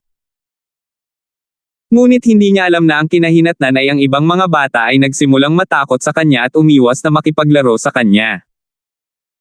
Kahit ang matalik niyang kaibigan na pinuprotektahan niya ay hindi siya pinansin. Para kay Leia na laging gustong makipaglaro sa ibang mga bata, mahirap para sa kanya na makisama sa isang grupo ng mga kaibigan. Ngunit ngayon siya ay nakita bilang ibang uri ng tao. The more you care, mas madaling masaktan ng malalim. Bago ito, maaaring pinili ng ibang mga bata. Ngunit natatakot silang mabuli ni Dominic kaya iniwasan nila itong paglaruan. Ngunit ngayon, tapos na ang sitwasyon ni Dominic, tumanggi pa rin si Riza na tumingin at makipag-usap sa kanya. Hindi katakataka na umiiyak si Leia ng husto. Si Marian ay walang maraming kaibigan dahil sa kanyang malamig na personalidad. Siya ay nagkaroon ng kanyang makatarungang bahagi ng kalungkutan. Sa sandaling ito, lalo niyang nararamdaman kung paano naramdaman ni Leia na nakahiwalay sa kanyang puso. Para sa isang batang babae na tulad niya, ito ay lubhang masakit. Walang choice si Marian kundi humingi ng tulong kay Justin. "Honey, anong gagawin natin?" Si Leia ay malungkot. Ngunit si Justin ay tila masyadong nalubog sa sarili niyang mga iniisip. Parang hindi niya alam ang sitwasyon sa paligid. Pagkatapos lamang ng walang humpay na pagsigaw ni Marian, bumalik si Justin sa kasalukuyan. Nakatingin kay Leia na umiiyak ng malakas at pagkatapos ay kay Riza na natatakot magsalita, sinabi ni Justin ng walang anumang ekspresyon. "Hayaan mo siyang umiyak. Ang batang sumisigaw ay mas mabuti kaysa sa hindi umiiyak. Ano ito? Hindi mo ba kayang i-comfort ang sarili mong anak?" Inilibot ni Marian ang kanyang mga mata sa kanya. Napaisip siya at sinabi kay Leia, "Baby, hayaan mo si mommy na dalhan ka ng makakain." Ano ang gusto ni Leia ngayon? Bibili si mommy ng kahit ano para kay Leia. Sa sandaling marinig ni Leia ang tungkol sa pagkain, lumambot ang kanyang pag-iyak. "Karne. Meat. Anong klaseng karne? Karne ng baka." Tuluyan ng tumigil sa pag-iyak si Leia matapos mabanggit ang pagkain. Nakahinga ng maluwag si Marian. Pagkatapos kumaway paalam kay Teacher Houston at sa iba pa, umalis na rin ang pamilya ni Riza. Si Justin at ang iba ay pumunta sa pinakamalapit na West Eve restaurant para kumain ng steak.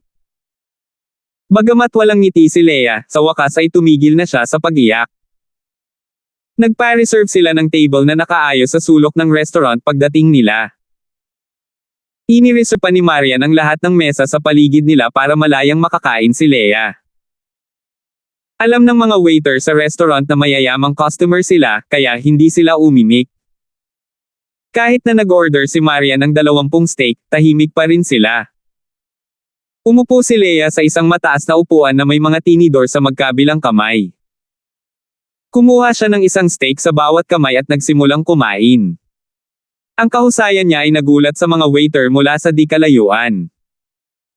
Karaniwan kapag nakita ni Marian ang kanyang anak na babae na masayang kumakain, ganoon din ang nararamdaman niya. Pero for today, kumakain si Leia habang umiiyak. Katulad ng dati ang hitsura ni Justin. Huminto siya sa pagkain pagkaubos ng 5 steak.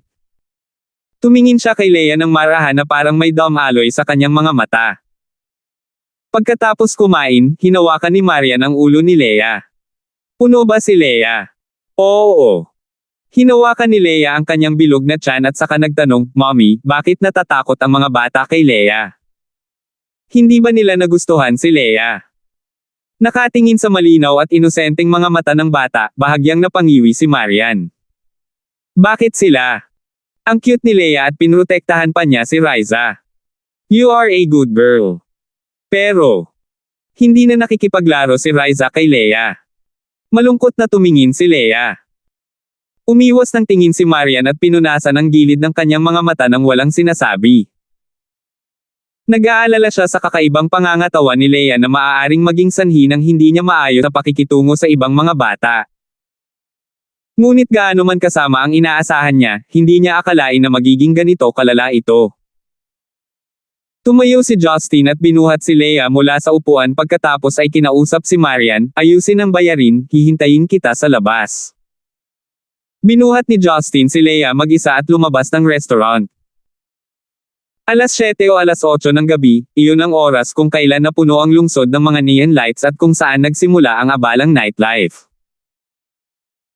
Ang panahon noong unang bahagi ng Nobyembre ay tila malamig, maraming mag-asawang dumaraan ang nakasuot ng maiinit na Amerikana at nagmamadaling dumaan sa mga lansangan.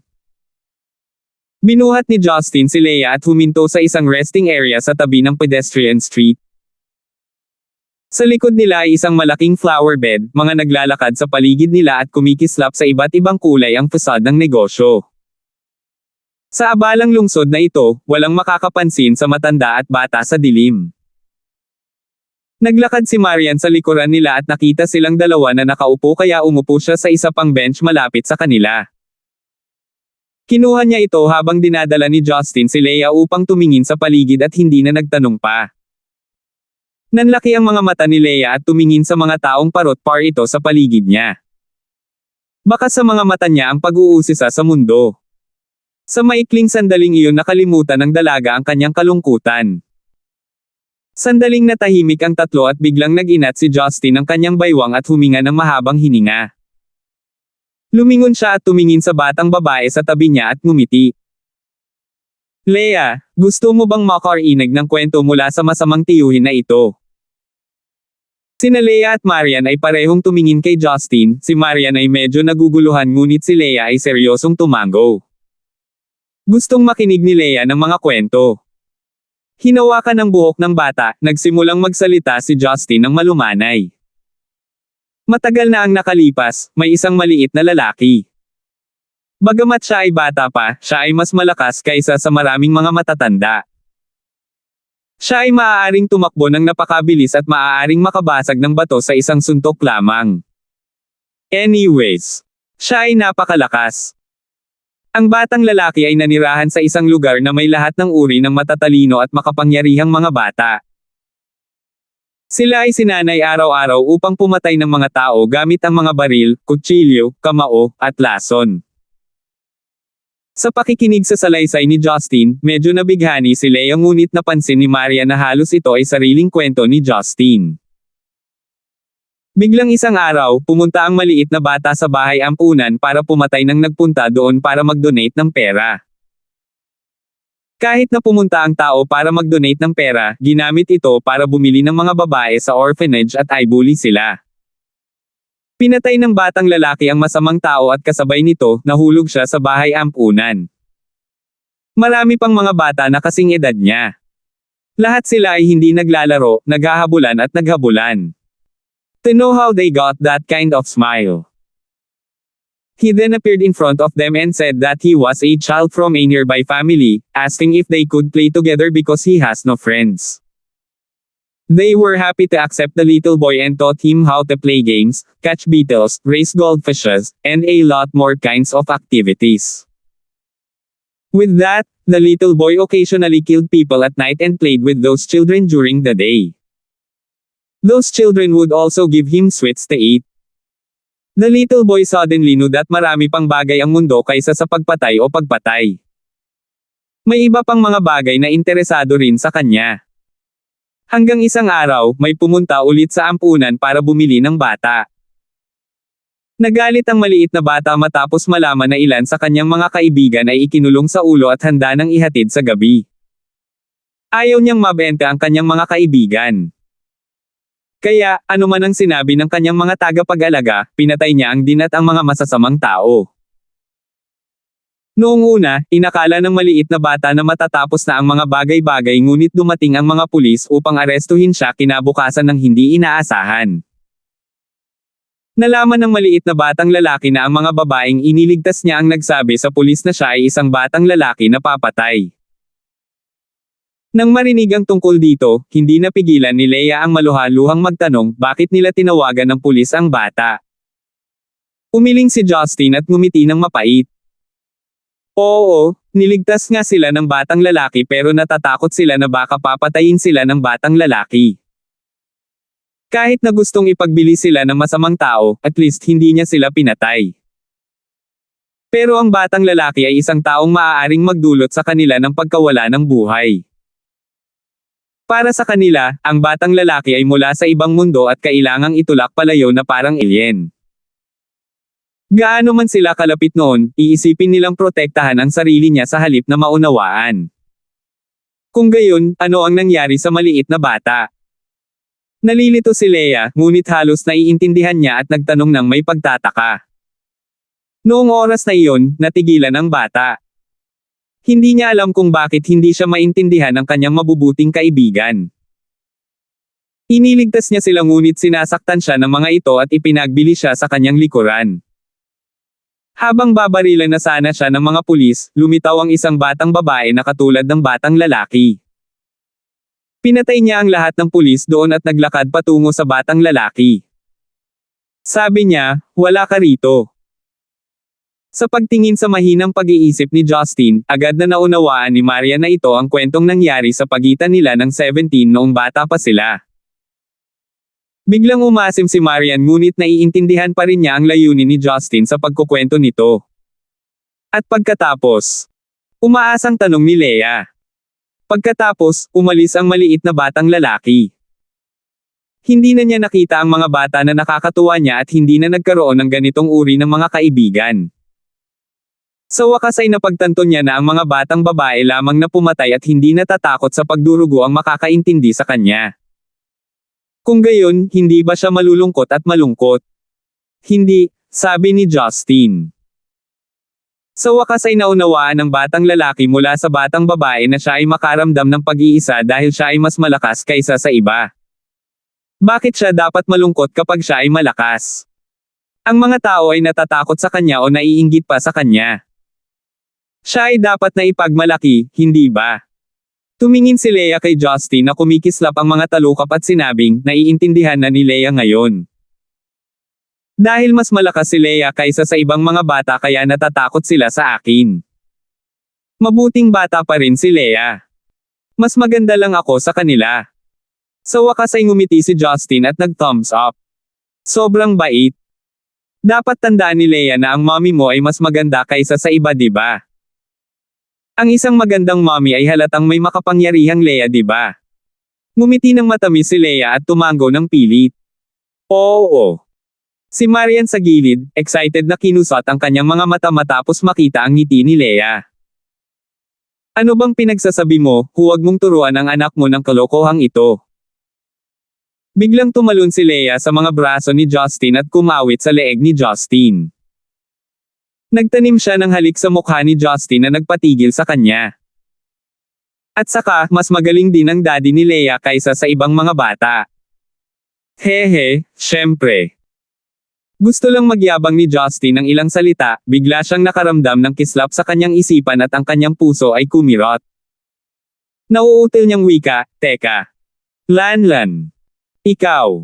Anong tawag mo sa akin? Ngumiti si Leia na parang bulaklak, Daddy, sabi ni Lola, tawagin ko daw Daddy ang asawa ng mommy ko. Nang marinig ni Justin ang magiliw na tatay, na iyon, nakaramdam ng init ang kanyang mga mata at natutunaw ang kanyang puso. Talagang nagmamalasakit siya. Niyakap niya ng mahigpit si Leia sa kanyang mga bisig, ang makapal nitong maliit na katawan ay nagpakapit sa kanya. Pinunasan niya ng kaunting bigot ang mukha ng dalaga at tumawa. Matabang babae, sabihin mo ulit. Nagpout si Leia sa kanyang labi, bawal tawagin ni Daddy si Leia na matabang babae. Daddy. Daddy. Ako. Hehe. Haha. Daddy. Niyakap ni Justin si Leia at umupo doon na tumatawa. Narinig ng mga nagdaraan ang walang takip na tawa at sa wakas ay tumingin sa ibabaw. Nakita nila ang isang mabilog na batang babae na nakapout sa kanyang mga labi at isang hanggal na lalaki na tumatawa. Akala nila ay may maluwag na tornilyo sa kanyang ulo. Ngunit para kay Marian, ang mag-ama na kanyang tinatitigan, ay tumatawa na parang tanga habang ang isa naman ay palihim na nangungulit at may ilusyon sa ulirat.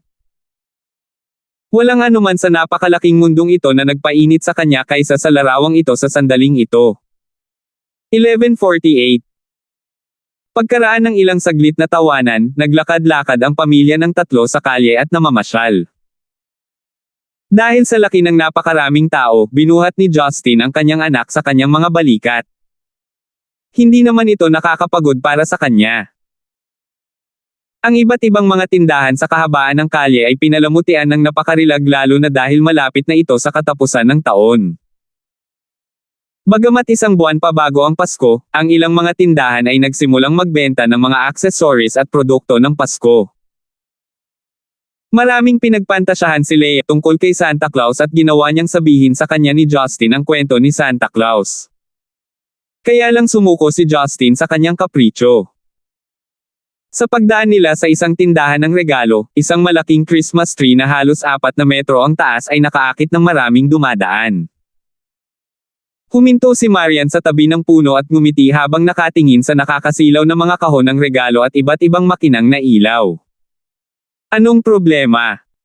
Nabighani pa rin na makakita ng Christmas tree sa ganitong edad. Ngumisi si Marian. Di ba? Ang ganda ng mga Christmas tree. Sayang lang ang oras sa pagdedekorasyon ng puno. Sabi nga ni Lola, para lang sa pagtingin sa mga palamuti. Baka bumili na lang tayo ng mga regalo. Kaya lang wala na tayong dala sa bahay. Now that I come to think of it, medyo mahigpit ang lola ko noon. Tumingin si Justin sa puno at ngumiti ng alanganin, ayoko pa rin. Bakit? Hulaan mo. Shot it. Maliban sa kulang sa sentimiento, ano pa ang masasabi ko? Inilibot ni Marian ang kanyang mga mata sa kanya. Tumawa si Justin. Huwag magsalita tungkol sa sentiments kapag nag-asawa ka ng mutton skewer seller. Let's go? Di ba?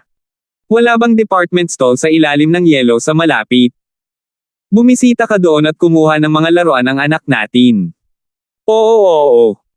Gusto ni Leia ng laruan. Agad namang natuwa si Leia at nagsimulang pumalakpak at tumawa. Walang magawa si Marian. Ikaw na bata, ang dami mong nadalang laruan pa uwi. Kung magpapatuloy ito, kailangan pang bumili ni Mommy ng isa pang bahay para sa iyong mga laruan. Humalaklak si Leia, ang kanyang inosenteng ngiti ay nagpasuko kay Marian. Pagkatapos mamasyal sa department store, mangolekta ng ilang laruan, at cute na damit, bumalik ang tatlo sa kanilang tahanan. Habang nagmamaneho, nakatanggap si Justin ng tawag sa telepono. Ito ay mula kay Karina. Sa pagtingin sa mag-ina sa likod, walang pag-aalinlangan na kinuha ito ni Justin. Karina, anong meron? Narinig ni Maria na ang tawag ay mula kay Karina, isang bahagyang sama ng loob ang sumilay sa kanyang mga mata ngunit siya ay tumahimik. Parang sumasakit ang ulo ni Karina. Justin, bakit mo ginalit ang pamilya Shantiwang? Pamilya Shantiwang. Si Alan, ang taong pumunta dito para magnegosyo ngayong taon at nahalal bilang komite sa CPPCC. Galit si Karina. Tumawag siya sa istasyon ng pulisya, sinabi na hiniling mo sa mga gangster na bugbugin siya at labis na nasugatan ni Leia ang kanyang anak. Pinilit niyang hawakan namin ito bukas o iulat niya ito pabalik sa kanyang pamilya. Ngumiti si Justin, ang taong ito ay talagang mahusay. Nagpunta talaga siya sa pulis.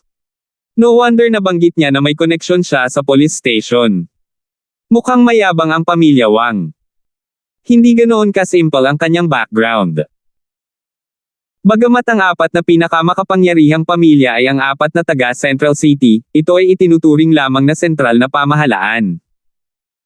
Kung rehiyon ang pag-uusapan, maraming pamilya ang matagal nang umiral. Lahat sila ay may malalim na ugat at maimpluwensyang kapangyarihan. Kung tutuusin, malayo tayo sa ating tahanan at hindi kayang talunin ng dragon ang lupang ahas. Marami sa kasalukuyang pamilya ng mga warlords at mga ninuno ng pamilyang Wanglords at ang mga ninuno ng gitnang rehiyon. Si Harvey ay isang matandang general sa panahon ng aking lolo bagamat marami sa mga Wang ang nagnenegosyo ngayon, 2 taon na ang nakararaan ang panganay na anak ng mga Wang ay naging deputy secretary sa kabila ng kanyang murang edad ang Central City ay kailangang magpakita ng pagiging magalang sa pamilya Wang ngayon dahil mayroon silang sariling hukbo kahit ang pamilya Nigel at Lee. Sumipol si Justin. Isang malakas na background talaga. Paano ka pa sumisipol ng napakalibang? Sobrang depressed ako ngayon. Ang mga Wang ay hindi ang basta-basta mong supilan. May mga armado silang tropa. Galit na sabi ni Karina. Hindi ba't ang ating punong Collins ay palaging napupuot sa mga kriminal? Maaari mo na lang akong hulihin ang gayong hamak na hamak. Pang-aasar ni Justin. Sa tingin mo ayaw ko. Nandito si Alan para magkamit ng ilang political achievements. Pero malakas ang background niya. May kaugnayan siya sa dugo sa pamilya Wang at ang pinsan niya ang panganay na anak ng pamilya. Wala man lang solid military power ang pamilya Collins namin. Ano ang dapat kong ipaglaban sa kanya? Kung alam ng tatay ko na nagkaroon ako ng gulo sa pamilya Wang, pero tiyak na magbibitiw siya sa komite at babalik siya sa politika. Ngayon, hindi ko na alam kung music fan ba sila o movie fans. Mahina na sinabi ni Justin, paano ko maiintindihan ang lahat ng ito? Wala talaga ako sa mood makipaglaro sa kanila ng mga nakakatuwang larong ito. Bakit hindi ko bisitahin si Shanti at bugbugin sila? Nababaliw ka na ba? Paano kung naasar ang pamilya Wang at nagsimula ng gulo? Mapapatay mo ba ang milyon-milyong tao? Naisip ito ni Justin at pumayag. Mukhang hindi magandang ideya na itulak sila sa kanilang talino. Bagamat siya ay nag-aatubili, naramdaman ni Justin na ipakita ang pagkakakilanlan ng pamilya Yang at hayaan ang isyo na lumipas sa maliit na paraan, kaya sinabi niya, sabihin mo lang sa taong iyon ang aking pagkakakilanlan sa pamilya Gibson. Hindi ako interesado na sirain ang kanilang opisyal na daan. Hayaan mo lang sila sa kanilang sariling paraan. Huwag magdulot ng anumang gulo. Inisip ito ni Karina at sinabing, I guess it will work. Since you agree in expose your identity then I will tell him. Alam kong hindi mo gustong sugpuin ang mga taong may background mo, kaya hindi ko binanggit ang posibilidad. Magsasalita pa sana si Justin, ngunit mukhang medyo abala si Karina at sinabing, tapos na yata ako noon. Inaya ako ng isang kaibigan na kumain at naghihintay ng ilang oras. See you another day, bye-bye. Hindi pa sumasagot si Justin nang ibinabana ng babae ang telepono. Nakataas ang kanyang kilay sa pagkalito, si Justin ay may masamang pakiramdam. Inaya siya ng isang kaibigan na kumain sa oras na ito. Naghihintay ng matagal. Lalaki kaya? Dati, ang apelyido na si Wayne na disguised bilang isang tao ay dumating para sa pakikipagtulungan sa trabaho ngunit talagang sinusubukang makipag-ugnay sa kanya. Bagamat madalas siyang nakikipagkita sa mga babae, wala silang gaanong oras na magkasama. Nadama ni Justin na dapat siyang makakuha ng mas malalim na pag-unawa sa mga panlipunang lupon ng kababaihan. Pagkatapos ay nagtanong si Marian sa likod, si Alan ba iyon? Ganyan ba ka-impluwensya ang pamilya nila? Lumingon si Justin at sinabi habang nakangiti, nandito ako kung may mangyari, makasigurado ka. Pag-uwi, alam ni na Rebecca at Yuna ang nangyari at pareho silang nakaramdam ng kawalan ng magawa. Alam ni Rebecca ang tungkol sa pamilya Wang at nakaramdam ng pag-aalala, ngunit inisip pa rin niya muna ang kalagayan ni Leia at nagtanong, kung gayon, pupunta pa ba si Leia sa Yunhua Kindergarten? Kung patuloy na hindi papansinin ng mga bata doon si Leia, nakakadismaya iyon. Ano ang iniisip ni Leia? Gusto mo bang pumunta sa kindergarten bukas? Tanong ni Marian. Itinagilid ni Leia ang kanyang ulo at nag-isip sandali. Pagkatapos ay seryoso siyang tumango, oo, hindi makakatakas si Leia. Mabuting bata si Leia. Komportebling ngumiti si Marian, kung hindi nilalaro ng ibang mga bata si Leia, dapat mong sabihin sa iyong mga guro ngunit huwag nang umiyak, okay. Tumango si Leia at kinalikot ang bago niyang Barbie doll. Nakipagpayapa na siya sa kanyang nakaraan. Sa sumunod na 2 araw, bumalik si Leia sa kindergarten ngunit walang masyadong nangyari.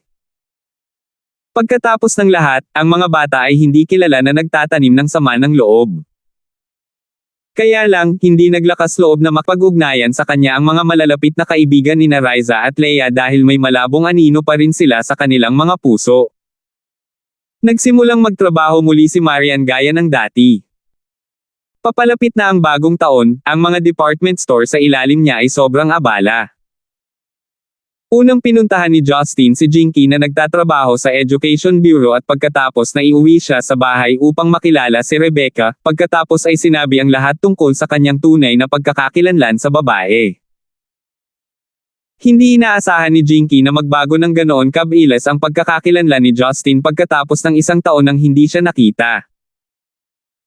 Ang mas hindi maisip ay, siya mismo ang magsisimula ng mahiwaga at malalim na paglilinang. Gayunpaman, nasaksihan ni Jinky ang marami sa mga pambihirang aksyon ni Justin kaya hindi siya masyadong nagulat. Ngunit siya ay nagsimulang medyo huli at nag-aalala na hindi niya maabutin.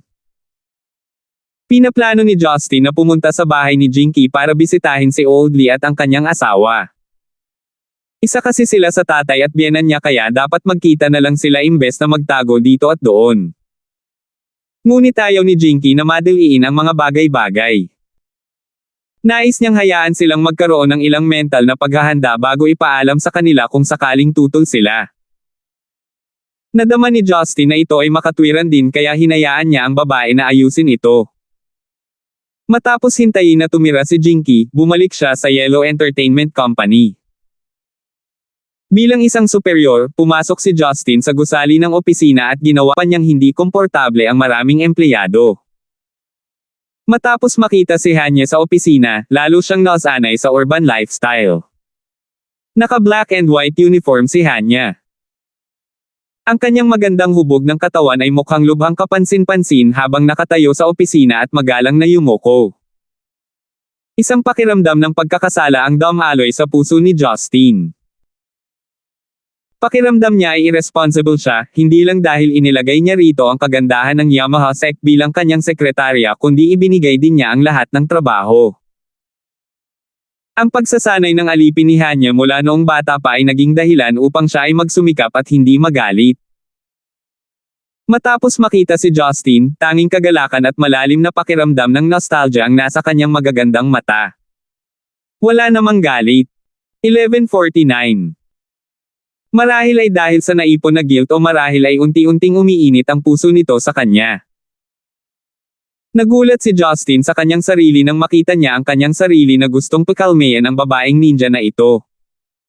Nagsumikap ka sa mga araw na ito. Awkward na ngumiti si Justin. Humakbang siya pasulong, marahang tinapik ang likod ni Hanya. Sa sandaling iyon, si Hanya ay parang may kuryenteng dumaloy sa kanyang likuran. Hindi siya sigurado kung ano ang dumating sa kanya habang siya ay nakatayo doon, ang mga mata ay nagiging pula at basa. Nagulat si Justin. Maging siya ay hindi alam kung ano ang nangyayari. Ano bang problema mo? Tanong ni Justin. Sorry master, I am just so touched. Sabi ni Hanya na agad na iniangat ang ulo at yumuko ulit. Hindi sigurado si Justin kung matatawa ba siya o maiiyak habang sinabi niya, walang nakakaantig tungkol dito. Ako ang dapat humingi ng tawad. Bagamat ako ang boss mo, ikaw pa rin ang mahusay na pinuno ng Yamaha sect. You are above this. Umiling si Hanya habang nakangiti. Hindi naman ganoon. Ordinaryong babae lang ang trito sa akin ng mga kasamahan ko, kaya enjoy na enjoy akong magtrabaho dito. Nararamdaman ko ang pagiging genuine ng lahat at nararanasan ko pa ang saya ng mga ordinaryong tao. Mabuti para sa iyo na maranasan ito. Nag-aalala ako na baka magalit ka sa akin, o isipin na sinasadya kitang pahirapan. Sa totoo lang, tamad akong tao at anumang bagay na naabot ko ay pinipilit na umalis sa akin. Tiyak na hinahangaan ko ang iyong konsentrasyon at dedikasyon sa iyong trabaho. Talagang hindi ako kasing husay mo sa pamamahala ng kumpanya, natatawang sabi ni Justin. Tumingin si Hanya kay Justin at mahinang sinabi, Master. Gaano ka kabait? Isang panginginig ang bumalot kay Justin nang mapansin niya ang pagiging malandi sa mga mata ng dalaga. Huwag mo akong tignan ng ganyan. Mapapahiya ako. Namula si Hanya at nakangiting sinabi, walang sino man ang nagtrato sa akin ng ganoong kahinahunan. Mula nang makilala ko ang aking Panginoon, sa wakas ay naranasan ko na ang kagalakan ng buhay. Enough with that, nagsisimula na akong maging goosebumps. Kakaibang ngumiti si Justin at nagpatuloy, kung ganap kang magiging isang urban white-collar worker, kailangan kong maghanap ng iba para maging pinuno ng Yamaha sect. Tiyak na ayaw kong maging legal na kumpanya ang Yamaha sect. Umiling si Hanya. Hinding-hindi mangyayari iyon. Masaya ang pagtatrabaho ngunit ang pagpatay sa mga tao ay nasa sabik din sa akin. Inakala ni Justin na ang babaeng ito ay may kawili-wiling kagustuhan. Napagpasyahan niya na mas mabuting huwag munang mamuhunan sa iba sa ngayon. Marami na siyang babae sa buhay niya. Isang tawag ang dumating nang uupo na si Justin. Mabilis na sinulyapan ni Justin ang kanyang telepono at nakitang ito ay isang tawag mula sa Central City. Sinagot niya ang tawag. Sa katunayan, ito ay isang tawag mula kay Gavin. Hoy matanda, bakit mo ako tinawag ng ganito kaga? Hindi pa rin nagbabago ang ugali mo. Hindi ka ba maaaring maging mas magalang, maliit na tusok, sabi ni Gavin na may labis na kawalang kasiyahan. Maaaring hindi mo magugustuhan kung ako ay magsasalita sa gayong cheesy na paraan, sabi ni Justin na may nakatagilid ng ngiti sa kanyang mukha. Hindi interesado si Gavin na ipagpatuloy ang tungkol sa bagay na ito at sinabing, tinawagan ako ng matandang iyon mula sa pamilya Wang. Binugbog mo ba ang kanyang apo?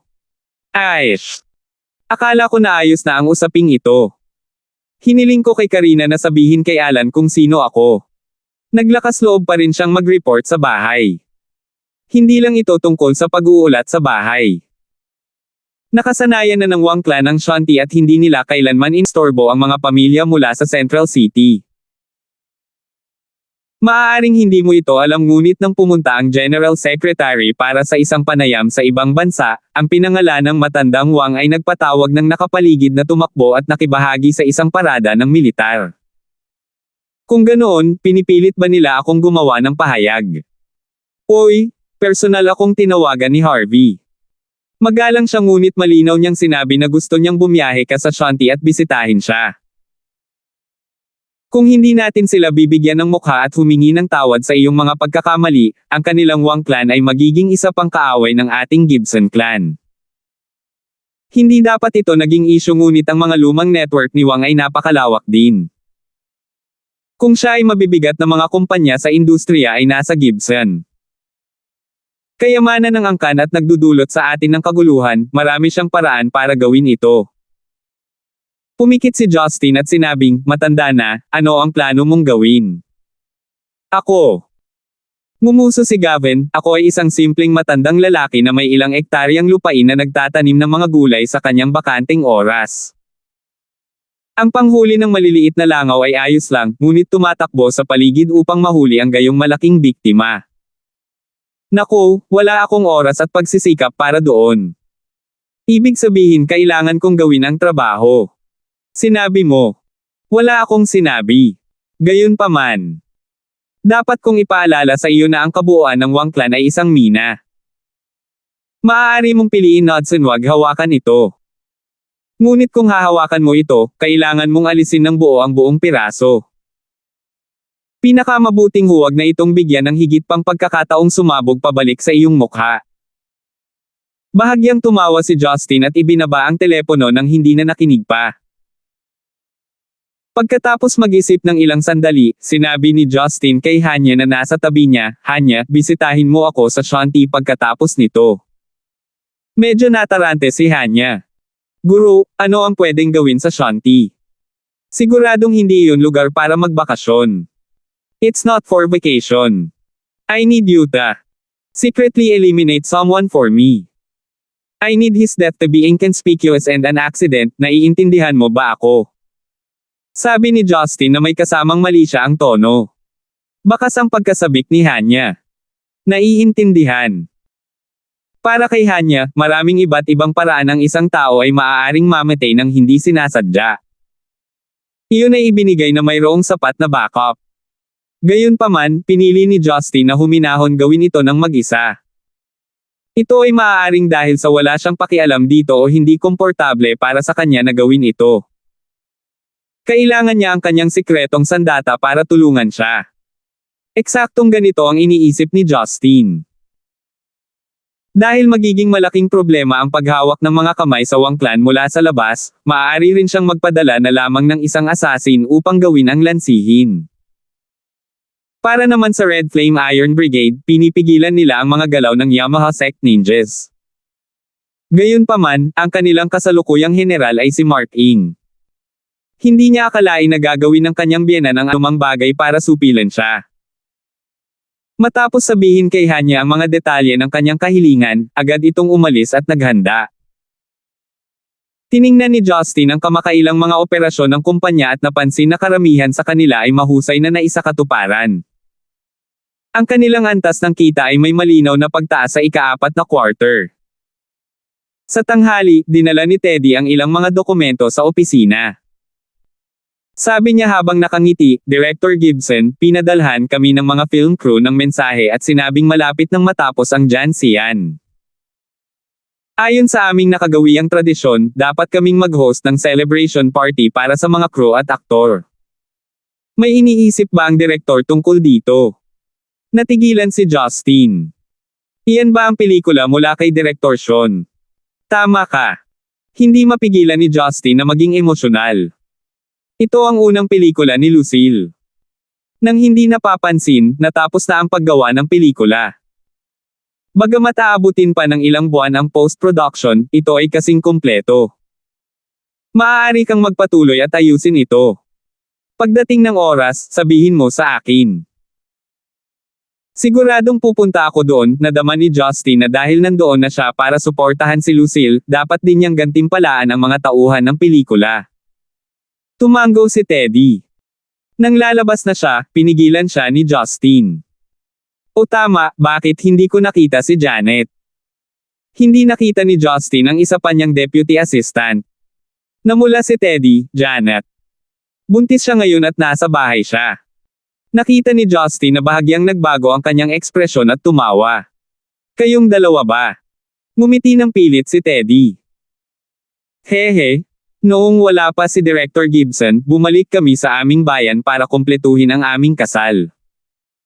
Isang mahabang buntong hininga ang pinakawala ni Justin. Abala siya sa pagtakbo kaya hindi niya napansin ang maraming nangyayari sa paligid niya.